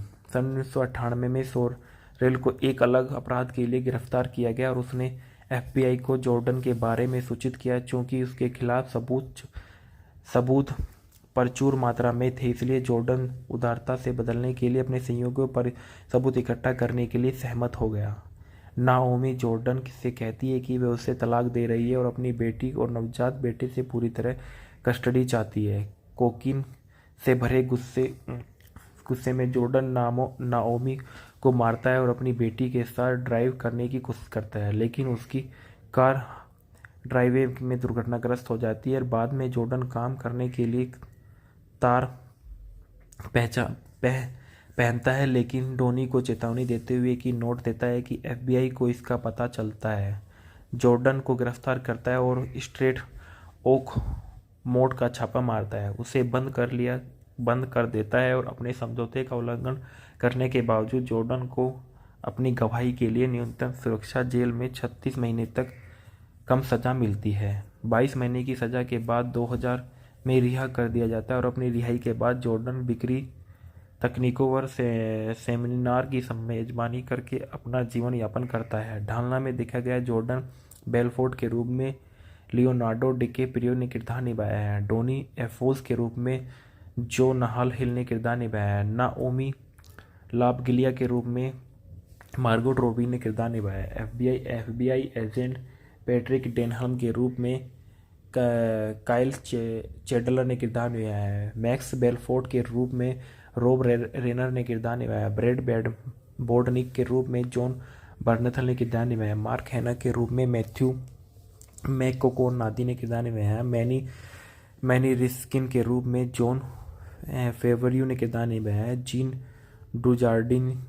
जैक्सन सोरेल के रूप में किरदार निभाते हुए नजर आई। आंटी एम्मा के रूप में जोआना लुमली ने किरदार निभाया। ट्रेसा पेट्रोलिया के रूप में क्रिस्टिन मिलियोटी ने किरदार निभाया। लील बेल हॉट के रूप में क्रिस्टिन एबसोर्ल ने किरदार निभाया। कैप्टन डेट बीचम के रूप में सिया विघम ने किरदार निभाया। चेटल बोर्डनिक के रूप में कैटरीना कैफ ने किरदार निभाया। किमी बेल्जर के रूप में स्टेफनी कर्ट जुबा ने किरदार निभाया। निक्की कोस्टकोफ के रूप में पीजे बर्न ने किरदार निभाया। चेस्टर मिंग के रूप में केनेथ चोई ने किरदार निभाया। रोबी फिनबर्ग के रूप में ब्रायन सेका ने किरदार निभाया। एल्डन कुफरबर्ग के रूप में हेनरी जेब्रोस्की ने किरदार निभाया। टोबी वेल्च के रूप में एथन सुपली ने किरदार निभाया। स्टीव मैडेन के रूप में जेक हॉफमैन ने किरदार निभाया। हिल्डी एजोफ के रूप में मैकेजी मीहान ने किरदार निभाया। एक गायिका के रूप में नताशा कोजिक नजर आई थी, जो डाइटल खुद के रूप में नजर आए। जॉन स्पेनोगाटी निकोलस के रूप में नजर आए थे। जेनेट के रूप में आया केस नजर आई और ओकलैंड स्ट्रेट लाइन होस्ट के रूप में जॉर्डन बेलफोर्ट नजर आए। FBI एजेंट के रूप में कैथलीन कार्टी नजर आई। जेरी फोगेल के रूप में स्टीफन कुनकेन नजर आए। पीटर डेब्लासियो के रूप में बैरी रोथबर्ट नजर आए। वेटर के रूप में वेलकर वाइट नजर आए। जिप के रूप में डैनी फ्लेहर्टी नजर आए। एजेंट हाउजेस के रूप में डेट ग्रिफिन नजर आए। निवेशक केंद्र दलाल के रूप में स्टीवन बॉयर और डैनी एबेस्कर नजर आए। लुकास सोलेमन के रूप में जेसी मैकेंजी नजर आए। रोसेल एप्पलबाम के रूप में एशली एटकिंसन नजर आए। स्काइलार बेलफोर्ट जॉर्डन की और नाओमी की बेटी के रूप में गिजेल इसेनबर्ग नजर आए। बोटी स्टेटन ब्रोकर के रूप में थॉमस मिडल डिच नजर आए। फ्रान लेबोर्ड विटज मानवीय सामंथा स्टोक के रूप में नजर आए। डेविन के रूप में स्पाइक जोन्स बिना सरे नजर आए थे। The wolf of Wall Street movie के factor review. The wolf of Wall Street एक 2013 की अमेरिकी महाकाव्य जीवनी पर आधारित ब्लैक कॉमेडी अपराध फिल्म है, जो मार्टिन स्कोर्सेसे द्वारा सह निर्मित और निर्देशित है और टेरेस विंटर द्वारा लिखित, जो जॉर्डन बेलफोर्ट के 2007 के इसी नाम के संस्मरण पर आधारित है। यह न्यूयॉर्क शहर में एक स्टॉक ब्रोकर के रूप में बेलफोर्ट के कैरियर का वर्णन करता है और कैसे उनकी फार्म स्ट्रेंटन और ओकमोंट वॉल स्ट्रीट पर बड़े पैमाने पर भ्रष्टाचार और धोखाधड़ी में लगी हुई थी, जिससे उनका पतन हुआ। और लियोनार्डो डिकैप्रियो के जो फिल्म के निर्माता भी थे, स्कोर्सेसे के साथ अपने 5वें सहयोग में gangs of New York 2002, the aviator 2004, the departed 2006 और शटर आइलैंड 2010 फिल्म में जॉन हिल उनके बिजनेस पार्टनर और दोस्त डोनी एजोएफ के रूप में, मार्गोट रॉबी उनकी दूसरी पत्नी नाओमी लापागिलिया के रूप में, एक Kyle Chandler FBI agent Patrick Denham के रूप में नजर आए। फिल्म के निर्देशक मार्टिन स्कोर्सेस है। फिल्म की पटकथा टेरेस विंटर है। फिल्म आधारित है जॉर्डन बेलफोर्ट द्वारा The wolf of Wall Street वितरित किया गया। फिल्म को उत्पादित किया गया था मार्टिन स्कोर्सेस और Leonardo DiCaprio, Riza Aziz, Joey McFarland और एम्मा लिली टिलिंगर कोस्मोकोफ। अभिनीति है लियोनार्डो डिकैप्रियो, जोनाह हिल द्वारा, मार्गोट रॉबी द्वारा, मैथेव मैकोनोधे द्वारा और काइल चैंडलर द्वारा, रोब रेनर द्वारा, जॉन फेवरू और जीन डुजार्डिन द्वारा। छायांकन है रोड्रिगो प्रीतो द्वारा। संपादित किया गया थेल्मा सूनमेकर द्वारा। उत्पादन कंपनी लाल ग्रेनाइट चित्र और एपियंस वे प्रोडक्शन, स्केलिया प्रोडक्शन और EMJAG प्रोडक्शन। वितरित किया है श्रेष्ठ तस्वीर द्वारा। रिलीज की तारीख 17 दिसंबर 2013 को जिगफेल्ड थिएटर में, 25 दिसंबर 2013 को संयुक्त राज्य अमेरिका में। कार्यक्रम 180 मिनट। देश संयुक्त राज्य अमेरिका। भाषा अंग्रेजी। फिल्म का बजट $100 मिलियन का था और इसने बॉक्स ऑफिस पर 406.9 मिलियन तक की कमाई की। डिकैप्रियो के और वार्नर ब्रदर्स स्कॉट जिसने 2007 में बेलफोर्ट के संस्मरण के अधिकार हासिल कर लिए, लेकिन सामग्री प्रतिबंधों के कारण उत्पादन रोक दिया गया था। इसके बाद में स्वतंत्र रेड ग्रेनाइट पिक्चर्स द्वारा निर्मित किया गया था। इस फिल्म की शूटिंग 2012 के अंत में न्यूयॉर्क में की गई थी और इसे ज़्यादातर 35 मिमी से शूट किया गया था। इसके बाद बताया गया कथानक में 1987 में जॉर्डन बेलफोर्ट को LF रोथचाइल्ड्स के लिए वॉल स्ट्रीट स्टॉक ब्रोकर के रूप में नौकरी मिली। जो मार्क हैनक के अधीन कार्यरत थे, वह नशीली दवाओं से प्रेरित स्कॉट ब्रोकर संस्कृति और हन्ना के इस विश्वास से तुरंत आकर्षित हो जाते थे और ब्रोकर एकमात्र लक्ष्य अपने लिए पैसा कमाना, और जॉर्डन ने ब्लैक मंडे के बाद अपनी नौकरी खो दी, जो सन 1929 के स्कॉट मार्केट क्रेश के बाद इतिहास में सबसे बड़ी एक दिवसीय स्कॉट मार्केट गिरावट थी, और लॉन्गस आइलैंड पर एक बॉयलर रूम ब्रोकरेज फर्म में नौकरी करता था, जो पेनी स्टॉक से माहिर था। वह अपनी आक्रामक पिचिंग शैली में उच्च कमीशन को बदौलत एक छोटी सी संपत्ति बनाता था। जॉर्डन अपने पड़ोसी डोनी एजोफ से दोस्ती करता है और दोनों अपनी बॉयलर रूम शैली की ब्रोकरेज कंपनी शुरू करते हैं, जो जॉर्डन के कई दोस्तों को भर्ती करते हैं, जिन्हें जॉर्डन हार्ड सेल की कला के प्रशिक्षित करता है और एक प्रत्यक्ष ऑटो मरम्मत की दुकान में कंपनी स्थापित करता है। जॉर्डन की रणनीति और बिक्री कौशल काफ़ी हद तक उसकी माप और डंप योजना की सफलता में योगदान करते हैं, जिसमें भ्रामक सकारात्मक बयान स्टॉक की कीमत को बढ़ाते हैं ताकि इसे कृत्रिम रूप से उच्च कीमत पर बेचा जा सके। जब योजना और अपराधी अपनी अत्यधिक मूल्यवान प्रतिभूतियों को बेचते हैं तो कीमत गिर जाती है, और जिन लोगों को बढ़ी हुई कीमत पर खरीदने के लिए मजबूर किया गया था, उनके पास ऐसे स्टॉकर रह जाते हैं जिनकी कीमत अचानक उनके भुगतान से बहुत कम हो जाती है। इस पर पर्दा डालने के लिए सन 1989 में इसके तुरंत बाद कंपनी बेहद सफल हो गई। ऑटो मरम्मत की दुकान से मिलकर एक बड़े कार्यालय में बदल गई। जैसा कि यह सब हो रहा है, जॉर्डन बेहद सफल हो जाता है और वेश्यों और नशीली दवाओं की पतनशील जीवन शैली में चला जाता है। उसका नाओमी लापागिलिया नाम की एक महिला के साथ था। जब उनकी पत्नी टेरेसा के इसके बारे में पता चला तो जॉर्डन ने उसे तलाक दे दिया। सन 1991 में नाओमी से शादी कर ली। इस बीच ECC और FBI स्ट्रेटन ओकमोट ने की जांच शुरू कर दी। सन 1993 में स्टीव मैडिन की आईपीओ को हासिल करने के बाद जॉर्डन को 3 घंटे के अवैध रूप में $22 मिलियन कमाए। इससे उन्हें और उनकी कंपनी को एफबीआई का ध्यान का आकर्षित होता है। पैसे के लेन देन के दौरान डोनी और ब्रेड के बीच सार्वजनिक रूप से तीखी बहस हो गई, जिसके परिणाम स्वरूप ब्रेड की गिरफ्तारी हुई और लेकिन डोनी भाग निकला। जॉर्डन को अपने निजी अन्वेषक को पता चला कि एफबीआई उसके फ़ोन को वायर टेपिंग कर रही है। अपने बेटे के डर से जॉर्डन के पिता उसे स्टेशन ओटसन को छोड़ने के लिए शांत करने की सलाह देते हैं, जबकि जॉर्डन के वकील उसे जेल से बाहर रखने के लिए एक समझौते की बातचीत करते हैं। सन 1996 में जॉर्डन डोनी एक उनकी पत्नियां इटली की नौका यात्रा पर थे जब उन्हें पता चलता है कि एम्मा की मृत्यु हो गई और जॉर्डन अपना नाम बनाने के लिए खाता बचाने के लिए स्विट्जरलैंड चली गई।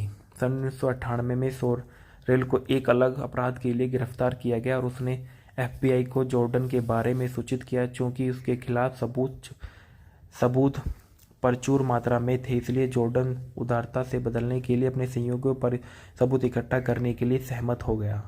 नाओमी जॉर्डन से कहती है कि वह उसे तलाक दे रही है और अपनी बेटी और नवजात बेटे से पूरी तरह कस्टडी चाहती है। कोकीन से भरे गुस्से में जॉर्डन नाओमी को मारता है और अपनी बेटी के साथ ड्राइव करने की कोशिश करता है, लेकिन उसकी कार ड्राइववे में दुर्घटनाग्रस्त हो जाती है और बाद में जॉर्डन काम करने के लिए तार पहनता है, लेकिन डोनी को चेतावनी देते हुए कि नोट देता है कि एफबीआई को इसका पता चलता है। जॉर्डन को गिरफ्तार करता है और स्ट्रेट ओक मोड का छापा मारता है, उसे बंद कर देता है और अपने समझौते का उल्लंघन करने के बावजूद जॉर्डन को अपनी गवाही के लिए न्यूनतम सुरक्षा जेल में 36 महीने तक कम सज़ा मिलती है। 22 महीने की सज़ा के बाद 2000 में रिहा कर दिया जाता है और अपनी रिहाई के बाद जॉर्डन बिक्री तकनीकों पर सेमिनार की मेजबानी करके अपना जीवन यापन करता है। ढालना में देखा गया जॉर्डन बेलफोर्ड के रूप में लियोनार्डो डिकैप्रियो ने किरदार निभाया है। डोनी एफोस के रूप में जो नाहल हिल ने किरदार निभाया है। नाओमी लाबगिलिया के रूप में मार्गोट रॉबी ने किरदार निभाया है। एफबीआई एजेंट पैट्रिक डेनहम के रूप में काइल चैडलर ने किरदार निभाया है। मैक्स बेलफोर्ड के रूप में रॉब रेनर ने किरदार निभाया। ब्रेड बोर्डनिक के रूप में जॉन बर्नथल ने किरदार निभाया। मार्क हैना के रूप में मैथ्यू मैककोनादी ने किरदार निभाया है। मैनी रिस्किन के रूप में जॉन फेवरियो ने किरदार निभाया है। जीन जैक्सन सोरेल के रूप में किरदार निभाते हुए नजर आई। आंटी एम्मा के रूप में जोआना लुमली ने किरदार निभाया। ट्रेसा पेट्रोलिया के रूप में क्रिस्टिन मिलियोटी ने किरदार निभाया। लील बेल हॉट के रूप में क्रिस्टिन एबसोर्ल ने किरदार निभाया। कैप्टन डेट बीचम के रूप में सिया विघम ने किरदार निभाया। चेटल बोर्डनिक के रूप में कैटरीना कैस ने किरदार निभाया। किमी बेल्जर के रूप में स्टेफनी कर्ट जुबा ने किरदार निभाया। निक्की कोस्टकॉफ के रूप में पीजे बर ने किरदार निभाया। चेस्टर मिंग के रूप में कैनेथ चोई ने किरदार निभाया। रोबी फिनबर्ग के रूप में ब्रायन सेका ने किरदार निभाया। एल्डन कुफरबर्ग के रूप में हेनरी जेब्रोस्की ने किरदार निभाया। टोबी वेल्च के रूप में एथन सुपली ने किरदार निभाया। स्टीव मैडिन के रूप में जेक हॉफमैन ने किरदार निभाया। हिल्डी एजोफ के रूप में मैकेजी मीहान ने किरदार निभाया। एक गायिका के रूप में नताशा कोजिक नजर आई थी, जो डाइटल खुद के रूप में नजर आए। जॉन स्पेनोगाटी निकोलस के रूप में नजर आए थे। जेनेट के रूप में आया केस नजर आए और ओकलैंड स्ट्रेट लाइन होस्ट के रूप में जॉर्डन बेलफोर्ड नजर आए। एफबीआई एजेंट के रूप में कैथलीन कार्टी नजर आई। जेरी फोगेल के रूप में स्टीफन कुनकेन नजर आए। पीटर डेब्लासियो के रूप में बैरी रोथबर्ट नजर आए। वेटर के रूप में वेलकर वाइट नजर आए। जिप के रूप में डैनी फ्लेहर्टी नजर आए। एजेंट हाउजेस के रूप में डेट ग्रिफिन नजर आए। निवेशक केंद्र दलाल के रूप में स्टीवन बोयर और डैनी एबेस्कर नजर आए। लुकास सोलेमन के रूप में जेसी मैकेंजी नजर आए। रोसेल एप्पल बाम के रूप में एशली एटकिंसन नजर आए।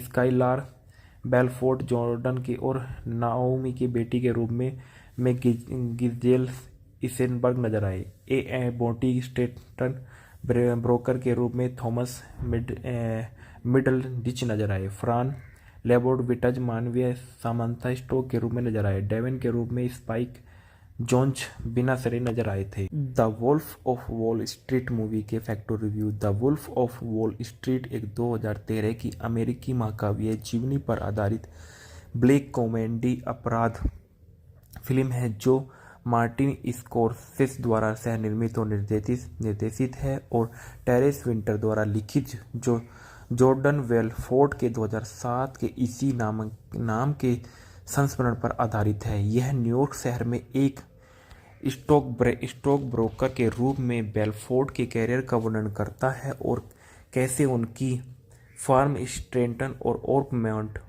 वॉल स्ट्रीट पर बड़े पैमाने पर भ्रष्टाचार और धोखाधड़ी में लगी हुई थी, जिससे उनका पतन हुआ। और लियोनार्डो डिकैप्रियो के जो फिल्म के निर्माता भी थे, स्कॉर्सेसे के साथ अपने 5वें सहयोग में gangs of New York 2002, the aviator 2004, the departed 2006 और शटर आइलैंड 2010 फिल्म में जॉन हिल उनके बिजनेस पार्टनर और दोस्त डॉनी एजोएफ के रूप में, मार्गोट रॉबी उनकी दूसरी पत्नी, नाओमी लापागिलिया के रूप में एक Kyle Chandler FBI agent पोट्रिक Denham के रूप में नजर आए। फिल्म के निर्देशन मार्टिन स्कॉर्सेसे है। फिल्म की पटकथा टेरेस विंटर है। फिल्म आधारित है जॉर्डन बेलफोर्ट द्वारा The wolf of Wall Street वितरित किया गया। फिल्म को उत्पादित किया गया था मार्टिन स्कॉर्सेसे और Leonardo DiCaprio, Riza Aziz, Joey McFarland और एम्मा लिली टिलिंगर कोस्मोकोफ। अभिनीति है लियोनार्डो डिकैप्रियो, जोनाथ हिल द्वारा, मार्गोट रॉबी द्वारा, मैथ्यू मैकोनोधे द्वारा और काइल चैंडलर द्वारा, रोब रेनर द्वारा, जॉन फेवरू और जीन डुजार्डिन द्वारा। छायांकन है रोड्रिगो प्रीतो द्वारा। संपादित किया गया थेल्मा सूनमेकर द्वारा। उत्पादन कंपनी लाल ग्रेनाइट चित्र और एपियंस वे प्रोडक्शन, स्केलिया प्रोडक्शन और EMJAG प्रोडक्शन। वितरित किया गया श्रेष्ठ तस्वीर द्वारा। रिलीज की तारीख 17 दिसंबर 2013 को जिगफेल्ड थिएटर में, 25 दिसंबर 2013 को संयुक्त राज्य अमेरिका में। कार्यक्रम 180 मिनट। देश संयुक्त राज्य अमेरिका, भाषा अंग्रेजी। फिल्म का बजट $100 मिलियन का था और इसने बॉक्स ऑफिस पर 406.9 मिलियन तक की कमाई की।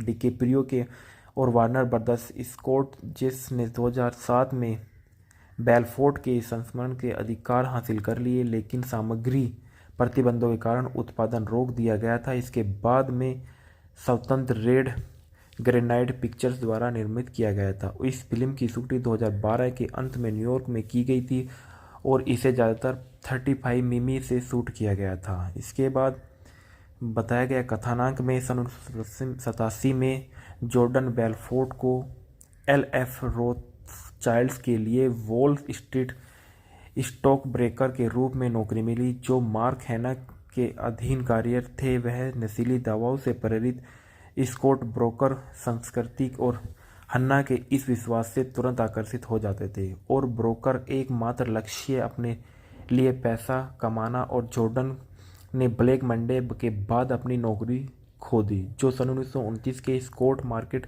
क्रेश के बाद इतिहास में सबसे बड़ी एक दिवसीय स्टॉक मार्केट गिरावट थी।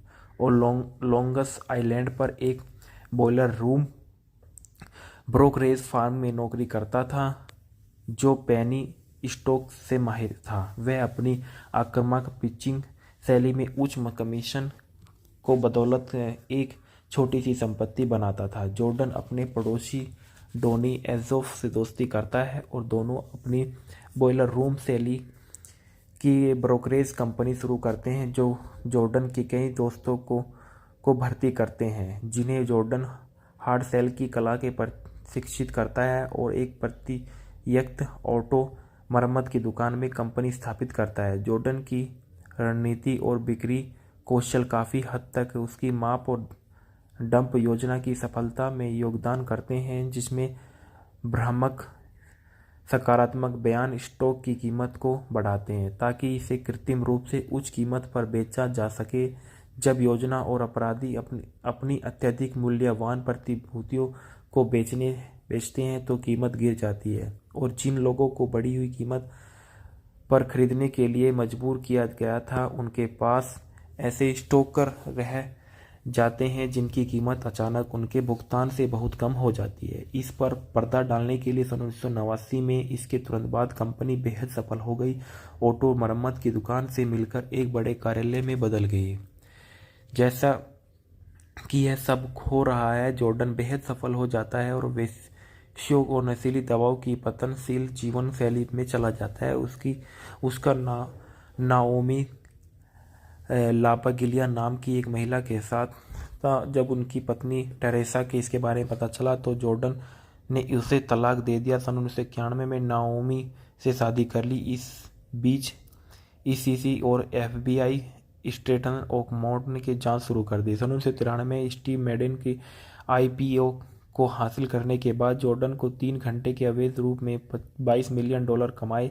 इससे उन्हें और उनकी कंपनियों को एफबीआई का ध्यान का आकर्षित होता है। पैसे के लेन देन के दौरान डोनी और ब्रेड के बीच सार्वजनिक रूप से तीखी बहस हो गई, जिसके परिणाम स्वरूप ब्रेड की गिरफ्तारी हुई लेकिन डोनी भाग निकला। जॉर्डन को अपने निजी अन्वेषक को पता चला कि एफबीआई उसके फ़ोन को वायर टेपिंग कर रही है। अपने बेटे के डर से जॉर्डन के पिता उसे स्टेशन ओक ऑटसन को छोड़ने के लिए शांत करने की सलाह देते हैं, जबकि जॉर्डन के वकील उसे जेल से बाहर रखने के लिए एक समझौते में बातचीत करते हैं। सन 1996 में जॉर्डन डोनी उनकी पत्नियां इटली की नौका यात्रा पर थे जब उन्हें पता चलता है कि एम्मा की मृत्यु हो गई और जॉर्डन अपना नाम बनाने के लिए खाता बचाने के लिए स्विट्जरलैंड चली गई। सन 1998 में सोरेल को एक अलग अपराध के लिए गिरफ्तार किया गया और उसने एफबीआई को जॉर्डन के बारे में सूचित किया। चूंकि उसके खिलाफ सबूत प्रचुर मात्रा में थे, इसलिए जॉर्डन उदारता से बदलने के लिए अपने सहयोगियों पर सबूत इकट्ठा करने के लिए सहमत हो गया। नाओमी जॉर्डन से कहती है कि वह उसे तलाक दे रही है और अपनी बेटी और नवजात बेटे से पूरी तरह कस्टडी चाहती है। कोकीन से भरे गुस्से में जॉर्डन नाओमी को मारता है और अपनी बेटी के साथ ड्राइव करने की कोशिश करता है, लेकिन उसकी कार ड्राइववे में दुर्घटनाग्रस्त हो जाती है। बाद में जॉर्डन काम करने के लिए तार पहनता है, लेकिन डोनी को चेतावनी देते हुए कि नोट देता है कि एफबीआई को इसका पता चलता है। जॉर्डन को गिरफ्तार करता है और स्ट्रेट ओक मोड का छापा मारता है, उसे बंद कर देता है और अपने समझौते का उल्लंघन करने के बावजूद जॉर्डन को अपनी गवाही के लिए न्यूनतम सुरक्षा जेल में 36 महीने तक कम सज़ा मिलती है। 22 महीने की सज़ा के बाद 2000 में रिहा कर दिया जाता है और अपनी रिहाई के बाद जॉर्डन बिक्री तकनीकों पर सेमिनार की मेजबानी करके अपना जीवन यापन करता है। ढालना में देखा गया जॉर्डन बेलफोर्ड के रूप में लियोनार्डो डिकैप्रियो ने किरदार निभाया है। डोनी एफोस के रूप में जो नहाल हिल ने किरदार निभाया है। नाओमी लापगिलिया के रूप में मार्गोट रॉबी ने किरदार निभाया है।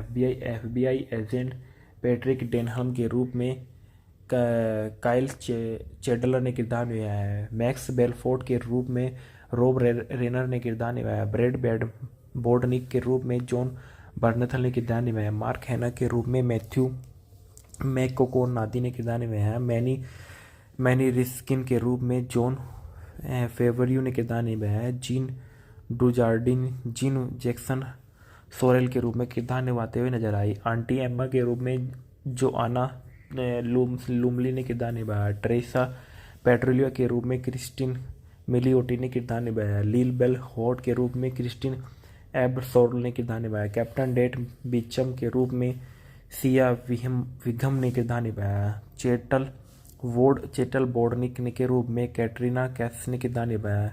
किमी बेल्जर के रूप में स्टेफनी कर्ट जुबा ने किरदार निभाया। निक्की कोस्टकोफ के रूप में पीजे बर्न ने किरदार निभाया। चेस्टर मिंग के रूप में केनेथ चोई ने किरदार निभाया। रोबी फिनबर्ग के रूप में ब्रायन सेका ने किरदार निभाया। एल्डन कुफरबर्ग के रूप में हेनरी जेब्रोस्की ने किरदार निभाया। टोबी वेल्च के रूप में एथन सुपली ने किरदार निभाया। स्टीव मैडेन के रूप में जैक हॉफमैन ने किरदार निभाया। हिल्डी एज़ोफ के रूप में मैकेजी मीहान ने किरदार निभाया। एक गायिका के रूप में नताशा कोजिक नजर आई थी, जो डाइटल खुद के रूप में नजर आए। जॉन स्पेनोगाटी निकोलस के रूप में नजर आए थे। जैनेट के रूप में आया केस नजर आए और ओकलैंड स्ट्रेट लाइन होस्ट के रूप में जॉर्डन बेलफोर्ट नजर आए। FBI एजेंट के रूप में कैथलीन कार्टी नजर आए। जेरी फोगेल के रूप में स्टीफन कुनकेन नजर आए। पीटर डेब्लासियो के रूप में बैरी रोथबर्ट नजर आए। वेटर के रूप में वेलकर वाइट नजर आए। जिप के रूप में डैनी फ्लेहर्टी नजर आए। एजेंट हाउजेस के रूप में डेट ग्रिफिन नजर आए। निवेशक केंद्र दलाल के रूप में स्टीवन बॉयर और डैनी एबेस्कर नजर आए। लुकास सोलेमन के रूप में जेसी मैकेंजी नजर आए। रोसेल एप्पलबाम के रूप में एशली एटकिंसन नजर आए। स्काइलार बेलफोर्ट जॉर्डन की और नाओमी की बेटी के रूप में गिजेल इसेनबर्ग नजर आए। बोटी स्टेटन ब्रोकर के रूप में थॉमस मिडल डिच नजर आए। फ्रान लेबोर्ड विटज मानवीय सामंथा स्टोक के रूप में नजर आए। डेविन के रूप में स्पाइक जोन्स बिना सिरे नजर आए थे। The wolf of Wall Street movie के factor review. The wolf of Wall Street एक 2013 की अमेरिकी महाकाव्य जीवनी पर आधारित ब्लैक कॉमेडी अपराध फिल्म है जो मार्टिन स्कोर्सेसे द्वारा सह निर्मित और निर्देशित है और टेरेस विंटर द्वारा लिखित जो जॉर्डन बेलफोर्ट के 2007 के इसी नाम के संस्मरण पर आधारित है। यह न्यूयॉर्क शहर में एक स्टॉक ब्रोकर के रूप में बेलफोर्ट के कैरियर का वर्णन करता है और कैसे उनकी फार्म स्ट्रेंटन और ओर्कमोंट वॉल स्ट्रीट पर बड़े पैमाने पर भ्रष्टाचार और धोखाधड़ी में लगी हुई थी, जिससे उनका पतन हुआ। और लियोनार्डो डिकैप्रियो के जो फिल्म के निर्माता भी थे, स्कोर्सेसे के साथ अपने 5वें सहयोग में gangs of New York 2002, the aviator 2004, the departed 2006 और शटर आइलैंड 2010 फिल्म में जॉन हिल उनके बिजनेस पार्टनर और दोस्त डॉनी एजोएफ के रूप में, मार्गोट रॉबी उनकी दूसरी पत्नी, नाओमी लापागिलिया के रूप में, एक Kyle Chandler FBI agent पोट्रिक Denham के रूप में नजर आए। फिल्म के निर्देशक मार्टिन स्कोर्सेसे है। फिल्म की पटकथा टेरेस विंटर है। फिल्म आधारित है जॉर्डन बेलफोर्ट द्वारा The wolf of Wall Street वितरित किया गया। फिल्म को उत्पादित किया गया था मार्टिन स्कोर्सेसे और Leonardo DiCaprio, Riza Aziz, Joey McFarland और एम्मा लिली टिलिंगर कोस्मोकोफ। अभिनीति है लियोनार्डो डिकैप्रियो, जोनाथ हिल द्वारा, मार्गोट रॉबी द्वारा, मैथेव मैकोनोधे द्वारा और काइल चैंडलर द्वारा, रोब रेनर द्वारा, जॉन फेवरू और जीन डुजार्डिन द्वारा। छायांकन है रोड्रिगो प्रीतो द्वारा। संपादित किया गया थेल्मा सूनमेकर द्वारा। उत्पादन कंपनी लाल ग्रेनाइट चित्र और एपियंस वे प्रोडक्शन, स्केलिया प्रोडक्शन और EMJAG प्रोडक्शन। वितरित किया है श्रेष्ठ तस्वीर द्वारा। रिलीज की तारीख 17 दिसंबर 2013 को जिगफेल्ड थिएटर में, 25 दिसंबर 2013 को संयुक्त राज्य अमेरिका में। कार्यक्रम 180 मिनट। देश संयुक्त राज्य अमेरिका। भाषा अंग्रेजी। फिल्म का बजट $100 मिलियन का था और इसने बॉक्स ऑफिस पर 406.9 मिलियन तक की कमाई की। डिकैप्रियो के और वार्नर ब्रदर्स स्कॉट जिसने 2007 में बेलफोर्ट के संस्करण के अधिकार हासिल कर लिए, लेकिन सामग्री प्रतिबंधों के कारण उत्पादन रोक दिया गया था। इसके बाद में स्वतंत्र रेड ग्रेनाइट पिक्चर्स द्वारा निर्मित किया गया था। इस फिल्म की शूटिंग 2012 के अंत में न्यूयॉर्क में की गई थी और इसे ज़्यादातर 35 मिमी से शूट किया गया था। इसके बाद बताया गया कथानक में सन 1987 में जॉर्डन बेलफोर्ट को LF रोथस्चाइल्ड के लिए वॉल स्ट्रीट स्टॉक ब्रोकर के रूप में नौकरी मिली। जो मार्क हैना के अधीन कार्यरत थे, वह नशीली दवाओं से प्रेरित स्टॉक ब्रोकर संस्कृति और हन्ना के इस विश्वास से तुरंत आकर्षित हो जाते थे और ब्रोकर एकमात्र लक्ष्य अपने लिए पैसा कमाना। और जॉर्डन ने ब्लैक मंडे के बाद अपनी नौकरी खो दी, जो सन 1929 के स्टॉक मार्केट क्रेश के बाद इतिहास में सबसे बड़ी एक दिवसीय स्टॉक मार्केट गिरावट थी। और लॉन्गस आइलैंड पर एक बॉयलर रूम ब्रोकरेज फार्म में नौकरी करता था, जो पेनी स्टॉक से माहिर था। वह अपनी आक्रामक पिचिंग शैली में उच्च कमीशन को बदौलत एक छोटी सी संपत्ति बनाता था। जॉर्डन अपने पड़ोसी डोनी एजोफ से दोस्ती करता है और दोनों अपनी बॉयलर रूम शैली की ब्रोकरेज कंपनी शुरू करते हैं, जो जॉर्डन के कई दोस्तों को भर्ती करते हैं, जिन्हें जॉर्डन हार्ड सेल की कला के प्रशिक्षित करता है और एक प्रत्यक्ष ऑटो मरम्मत की दुकान में कंपनी स्थापित करता है। जॉर्डन की रणनीति और बिक्री कौशल काफ़ी हद तक उसकी माप और डंप योजना की सफलता में योगदान करते हैं, जिसमें भ्रामक सकारात्मक बयान स्टॉक की कीमत को बढ़ाते हैं ताकि इसे कृत्रिम रूप से उच्च कीमत पर बेचा जा सके। जब योजना और अपराधी अपनी अत्यधिक मूल्यवान प्रतिभूतियों को बेचते हैं तो कीमत गिर जाती है और जिन लोगों को बढ़ी हुई कीमत पर खरीदने के लिए मजबूर किया गया था, उनके पास ऐसे स्टॉकर रह जाते हैं जिनकी कीमत अचानक उनके भुगतान से बहुत कम हो जाती है। इस पर पर्दा डालने के लिए सन 1989 में इसके तुरंत बाद कंपनी बेहद सफल हो गई। ऑटो मरम्मत की दुकान से मिलकर एक बड़े कार्यालय में बदल गई। जैसा कि यह सब हो रहा है, जॉर्डन बेहद सफल हो जाता है और वेश्यों और नशीली दवाओं की पतनशील जीवन शैली में चला जाता है। उसका नाओमी लापागिलिया नाम की एक महिला के साथ था। जब उनकी पत्नी टेरेसा के इसके बारे में पता चला तो जॉर्डन ने उसे तलाक दे दिया। सन 1991 में नाओमी से शादी कर ली। इस बीच ECC और FBI स्ट्रेटन ओकमोर्ट के जांच शुरू कर दी। सन 1993 में स्टीव मैडेन की IPO को हासिल करने के बाद जॉर्डन को 3 घंटे के अवैध रूप में $22 मिलियन कमाए।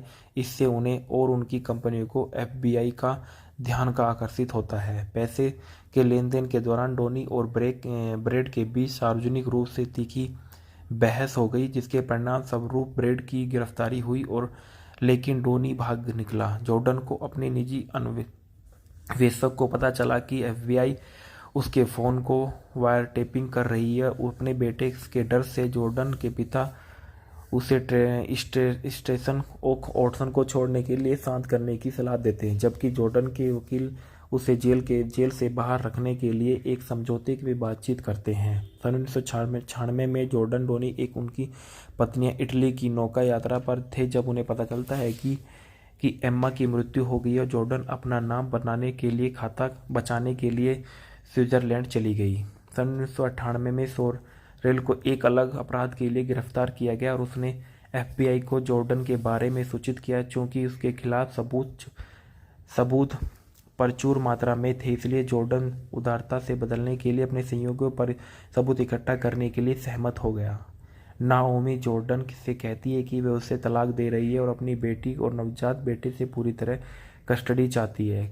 कोकीन से भरे गुस्से में जॉर्डन नाओमी को मारता है और अपनी बेटी के साथ ड्राइव करने की कोशिश करता है, लेकिन उसकी कार ड्राइववे में दुर्घटनाग्रस्त हो जाती है। बाद में जॉर्डन काम करने के लिए तार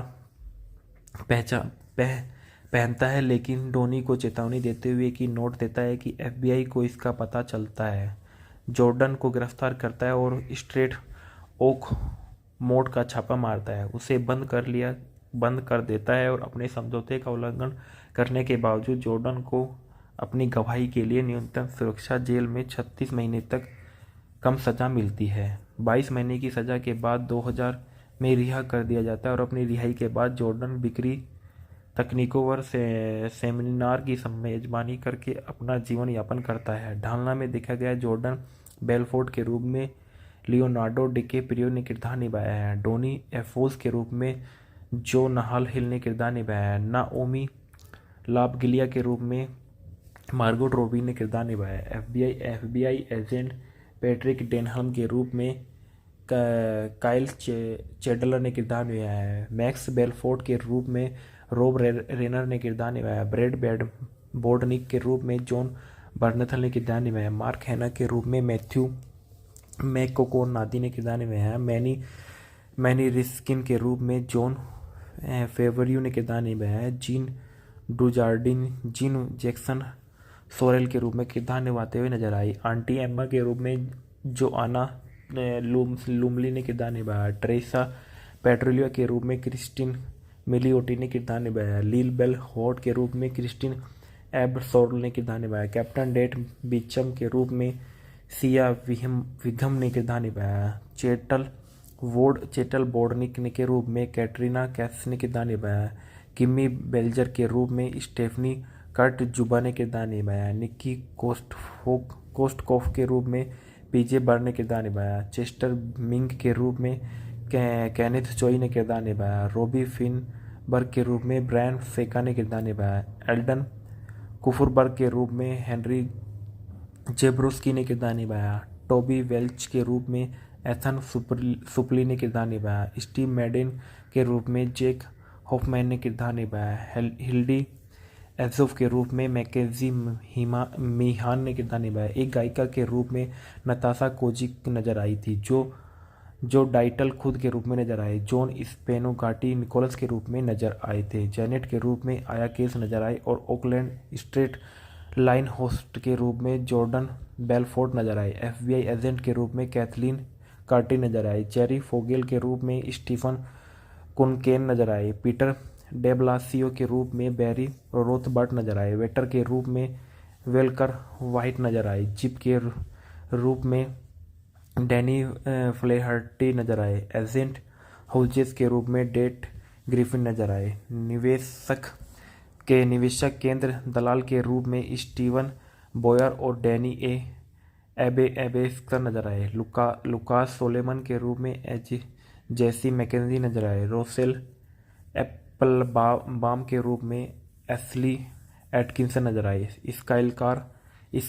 स्काइलार बेलफोर्ट जॉर्डन की और नाओमी की बेटी के रूप में गिजेल इसेनबर्ग नजर आए। बोटी स्टेटन ब्रोकर के रूप में थॉमस मिडल डिच नजर आए। फ्रान लेबोर्ड विटज मानवीय सामंथा स्टोक के रूप में नजर आए। डेवन के रूप में स्पाइक जोन्स बिना सरे नजर आए थे। The wolf of Wall Street movie के factor review. The wolf of Wall Street एक 2013 की अमेरिकी महाकाव्य जीवनी पर आधारित ब्लैक कॉमेडी अपराध फिल्म है जो मार्टिन स्कॉर्सेसे द्वारा सह निर्मित और निर्देशित है और टेरेस विंटर द्वारा लिखित जो जॉर्डन बेलफोर्ट के 2007 के इसी नाम के संस्मरण पर आधारित है। यह न्यूयॉर्क शहर में एक स्टॉक ब्रोकर के रूप में बेलफोर्ट के कैरियर का वर्णन करता है और कैसे उनकी फार्म स्ट्रेंटन और ओर्कमौंट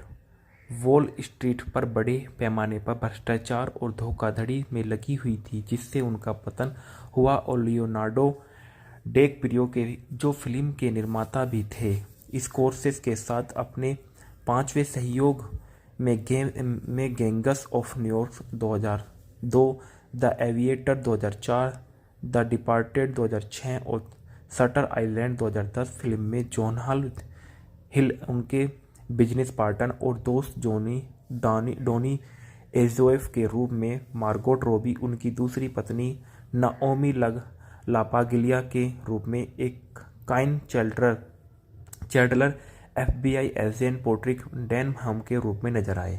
फिल्म के निर्देशन मार्टिन स्कोरसेस है। फिल्म की पटकथा टेरेस विंटर है। फिल्म आधारित है जॉर्डन बेलफोर्ट द्वारा The wolf of Wall Street वितरित किया गया।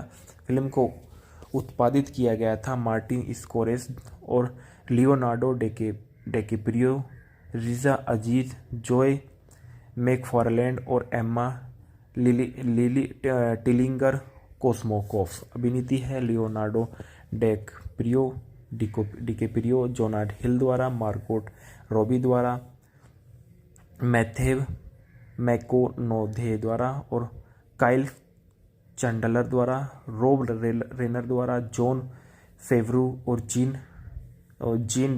डुजार्डिन द्वारा। छायांकन है रोड्रिगो प्रीतो द्वारा।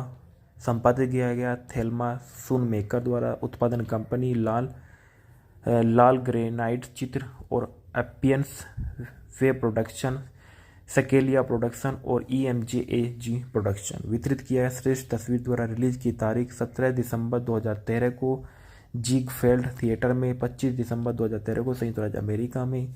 कार्यक्रम 180 मिनट। देश संयुक्त राज्य अमेरिका। भाषा अंग्रेजी। फिल्म का बजट $100 मिलियन का था और इसने बॉक्स ऑफिस पर 406.9 मिलियन तक की कमाई की। डिकैप्रियो के और वार्नर ब्रदर्स स्कॉर्सेज़े ने 2007 में बेलफोर्ट के संस्मरण के अधिकार हासिल कर लिए, लेकिन सामग्री प्रतिबंधों के कारण उत्पादन रोक दिया गया था। इसके बाद में स्वतंत्र रेड ग्रेनाइट पिक्चर्स द्वारा निर्मित किया गया था। इस फिल्म की शूटिंग 2012 के अंत में न्यूयॉर्क में की गई थी और इसे ज़्यादातर 35 मिमी से शूट किया गया था। इसके बाद बताया गया कथानक में 1987 में जॉर्डन बेलफोर्ट को LF रोथस्चाइल्ड के लिए वॉल स्ट्रीट स्टॉक ब्रोकर के रूप में नौकरी मिली। जो मार्क हैना के अधीन कार्यरत थे, वह नशीली दवाओं से प्रेरित स्टॉक ब्रोकर संस्कृति और हन्ना के इस विश्वास से तुरंत आकर्षित हो जाते थे और ब्रोकर एकमात्र लक्ष्य अपने लिए पैसा कमाना। और जॉर्डन ने ब्लैक मंडे के बाद अपनी नौकरी खो दी, जो सन 1929 के स्टॉक मार्केट क्रेश के बाद इतिहास में सबसे बड़ी एक दिवसीय स्टॉक मार्केट गिरावट थी।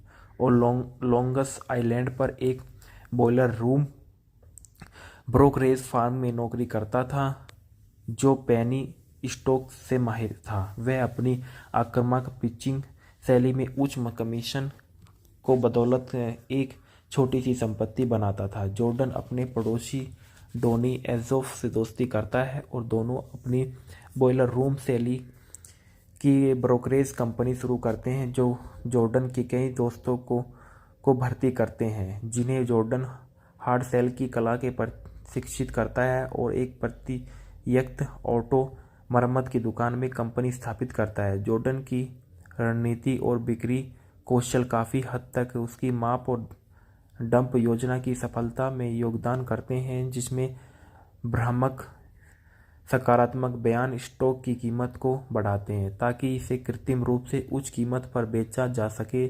जब योजना और अपराधी अपनी अत्यधिक मूल्यवान प्रतिभूतियों को बेचते हैं तो कीमत गिर जाती है और जिन लोगों को बढ़ी हुई कीमत पर खरीदने के लिए मजबूर किया गया था, उनके पास ऐसे स्टॉकर रह जाते हैं जिनकी कीमत अचानक उनके भुगतान से बहुत कम हो जाती है। इस पर पर्दा डालने के लिए सन 1989 में इसके तुरंत बाद कंपनी बेहद सफल हो गई।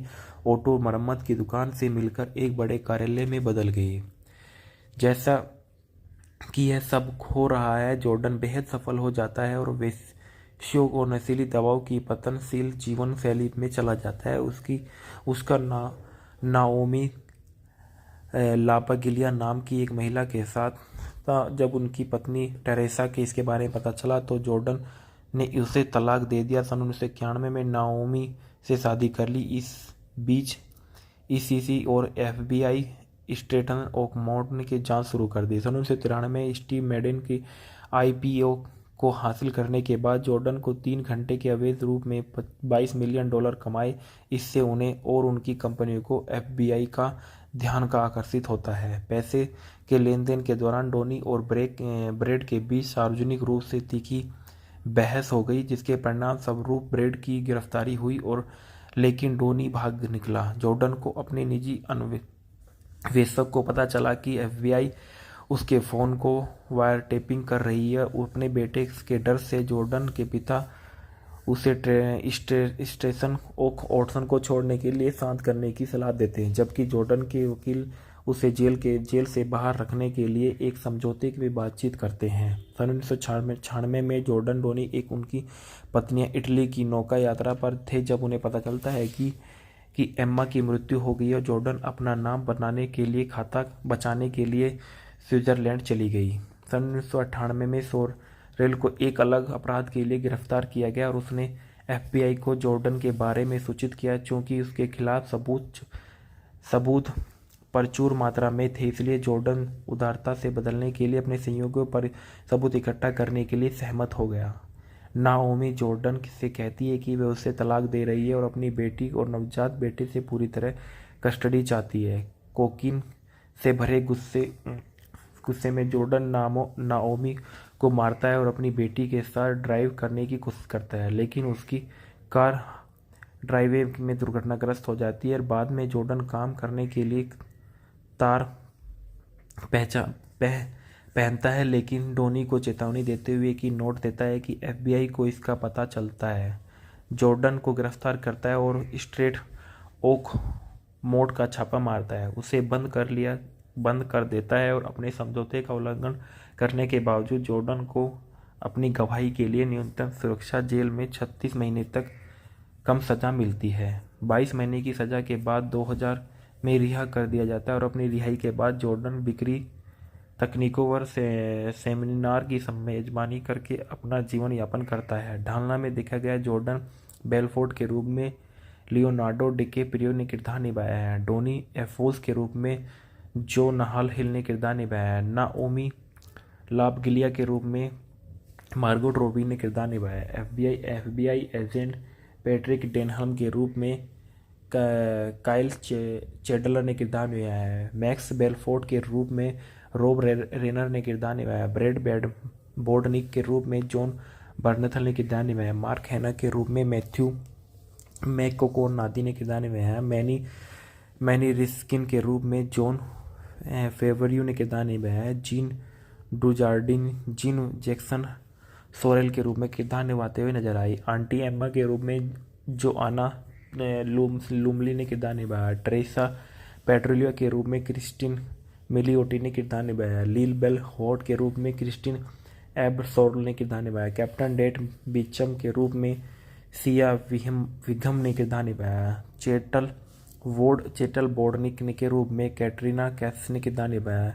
किमी बेल्जर के रूप में स्टेफनी कर्ट जुबा ने किरदार निभाया। निक्की कोस्टकोफ के रूप में पीजे बर्न ने किरदार निभाया। चेस्टर मिंग के रूप में केनेथ चोई ने किरदार निभाया। रॉबी फिनबर्ग के रूप में ब्रायन फेका ने किरदार निभाया। एल्डन कुफरबर्ग के रूप में हेनरी जेब्रोस्की ने किरदार निभाया। टोबी वेल्च के रूप में एथन सुपली ने किरदार निभाया। स्टीव मैडेन के रूप में जैक हॉफमैन ने किरदार निभाया। हिल्डी एजोफ के रूप में मैकेजी मीहान ने किरदार निभाया। एक गायिका के रूप में नताशा कोजिक नजर आई थी, जो डाइटल खुद के रूप में नजर आए। जॉन स्पेनोगाटी निकोलस के रूप में नजर आए थे। जेनेट के रूप में आया केस नजर आए और ओकलैंड स्ट्रेट लाइन होस्ट के रूप में जॉर्डन बेलफोर्ट नजर आए। FBI एजेंट के रूप में कैथलीन कार्टी नजर आए। जेरी फोगेल के रूप में स्टीफन कुनकेन नजर आए। पीटर डेब्लासियो के रूप में बैरी रोथबर्ट नजर आए। वेटर के रूप में वेलकर वाइट नजर आए। जिप के रूप में डैनी फ्लेहर्टी नजर आए। एजेंट हाउजेस के रूप में डेट ग्रिफिन नजर आए। निवेशक केंद्र दलाल के रूप में स्टीवन बॉयर और डैनी एबेस्कर नजर आए। लुकास सोलेमन के रूप में जेसी मैकेंजी नजर आए। रोसेल एप्पलबाम के रूप में एशली एटकिंसन नजर आए। स्काइलार बेलफोर्ट जॉर्डन की और नाओमी की बेटी के रूप में गिजेल इसेनबर्ग नजर आए। बोटी स्टेटन ब्रोकर के रूप में थॉमस मिडल डिच नजर आए। फ्रान लेबोर्ड विटज मानवीय सामंथा स्टोक के रूप में नजर आए। डेविन के रूप में स्पाइक जोन्स बिना सिरे नजर आए थे। The wolf of Wall Street movie के factor review. The wolf of Wall Street एक 2013 की अमेरिकी महाकाव्य जीवनी पर आधारित ब्लैक कॉमेडी अपराध फिल्म है जो मार्टिन स्कोर्सेसे द्वारा सह निर्मित और निर्देशित है और टेरेस विंटर द्वारा लिखित जो जॉर्डन बेलफोर्ट के 2007 के इसी नाम के संस्मरण पर आधारित है। यह न्यूयॉर्क शहर में एक स्टॉक ब्रोकर के रूप में बेलफोर्ट के कैरियर का वर्णन करता है और कैसे उनकी फार्म स्ट्रेंटन और ओर्कमोंट वॉल स्ट्रीट पर बड़े पैमाने पर भ्रष्टाचार और धोखाधड़ी में लगी हुई थी, जिससे उनका पतन हुआ और लियोनार्डो डिकैप्रियो के जो फिल्म के निर्माता भी थे, स्कोर्सेसे के साथ अपने 5वें सहयोग में gangs of New York 2002, the aviator 2004, the departed 2006 और शटर आइलैंड 2010 फिल्म में जॉन हिल उनके बिजनेस पार्टनर और दोस्त डॉनी एजोएफ के रूप में, मार्गोट रॉबी उनकी दूसरी पत्नी नाओमी लापागिलिया के रूप में, एक Kyle Chandler FBI agent Patrick Denham के रूप में नजर आए। फिल्म के निर्देशन मार्टिन स्कोर्सेसे है। फिल्म की पटकथा टेरेस विंटर है। फिल्म आधारित है जॉर्डन बेलफोर्ट द्वारा The wolf of Wall Street वितरित किया गया। फिल्म को उत्पादित किया गया था मार्टिन स्कोर्सेसे और Leonardo DiCaprio, Riza Aziz, Joey McFarland और एम्मा लिली टिलिंगर कोस्मोकोफ। अभिनीति है लियोनार्डो डिकैप्रियो, जोनाथ हिल द्वारा, मार्गोट रॉबी द्वारा, मैथेव मैकोनोधे द्वारा और काइल चैंडलर द्वारा, रोब रेनर द्वारा, जॉन फेवरू और जीन डुजार्डिन द्वारा। छायांकन है रोड्रिगो प्रीतो द्वारा। संपादित किया गया थेल्मा सूनमेकर द्वारा। उत्पादन कंपनी लाल ग्रेनाइट चित्र और एपियंस वे प्रोडक्शन, स्केलिया प्रोडक्शन और EMJAG प्रोडक्शन। वितरित किया है श्रेष्ठ तस्वीर द्वारा। रिलीज की तारीख 17 दिसंबर 2013 को जिगफेल्ड थिएटर में, 25 दिसंबर 2013 को संयुक्त राज्य अमेरिका में। कार्यक्रम 180 मिनट। देश संयुक्त राज्य अमेरिका। भाषा अंग्रेजी। फिल्म का बजट $100 मिलियन का था और इसने बॉक्स ऑफिस पर 406.9 मिलियन तक की कमाई की। डिकैप्रियो के और वार्नर ब्रदर्स स्कॉट जिसने 2007 में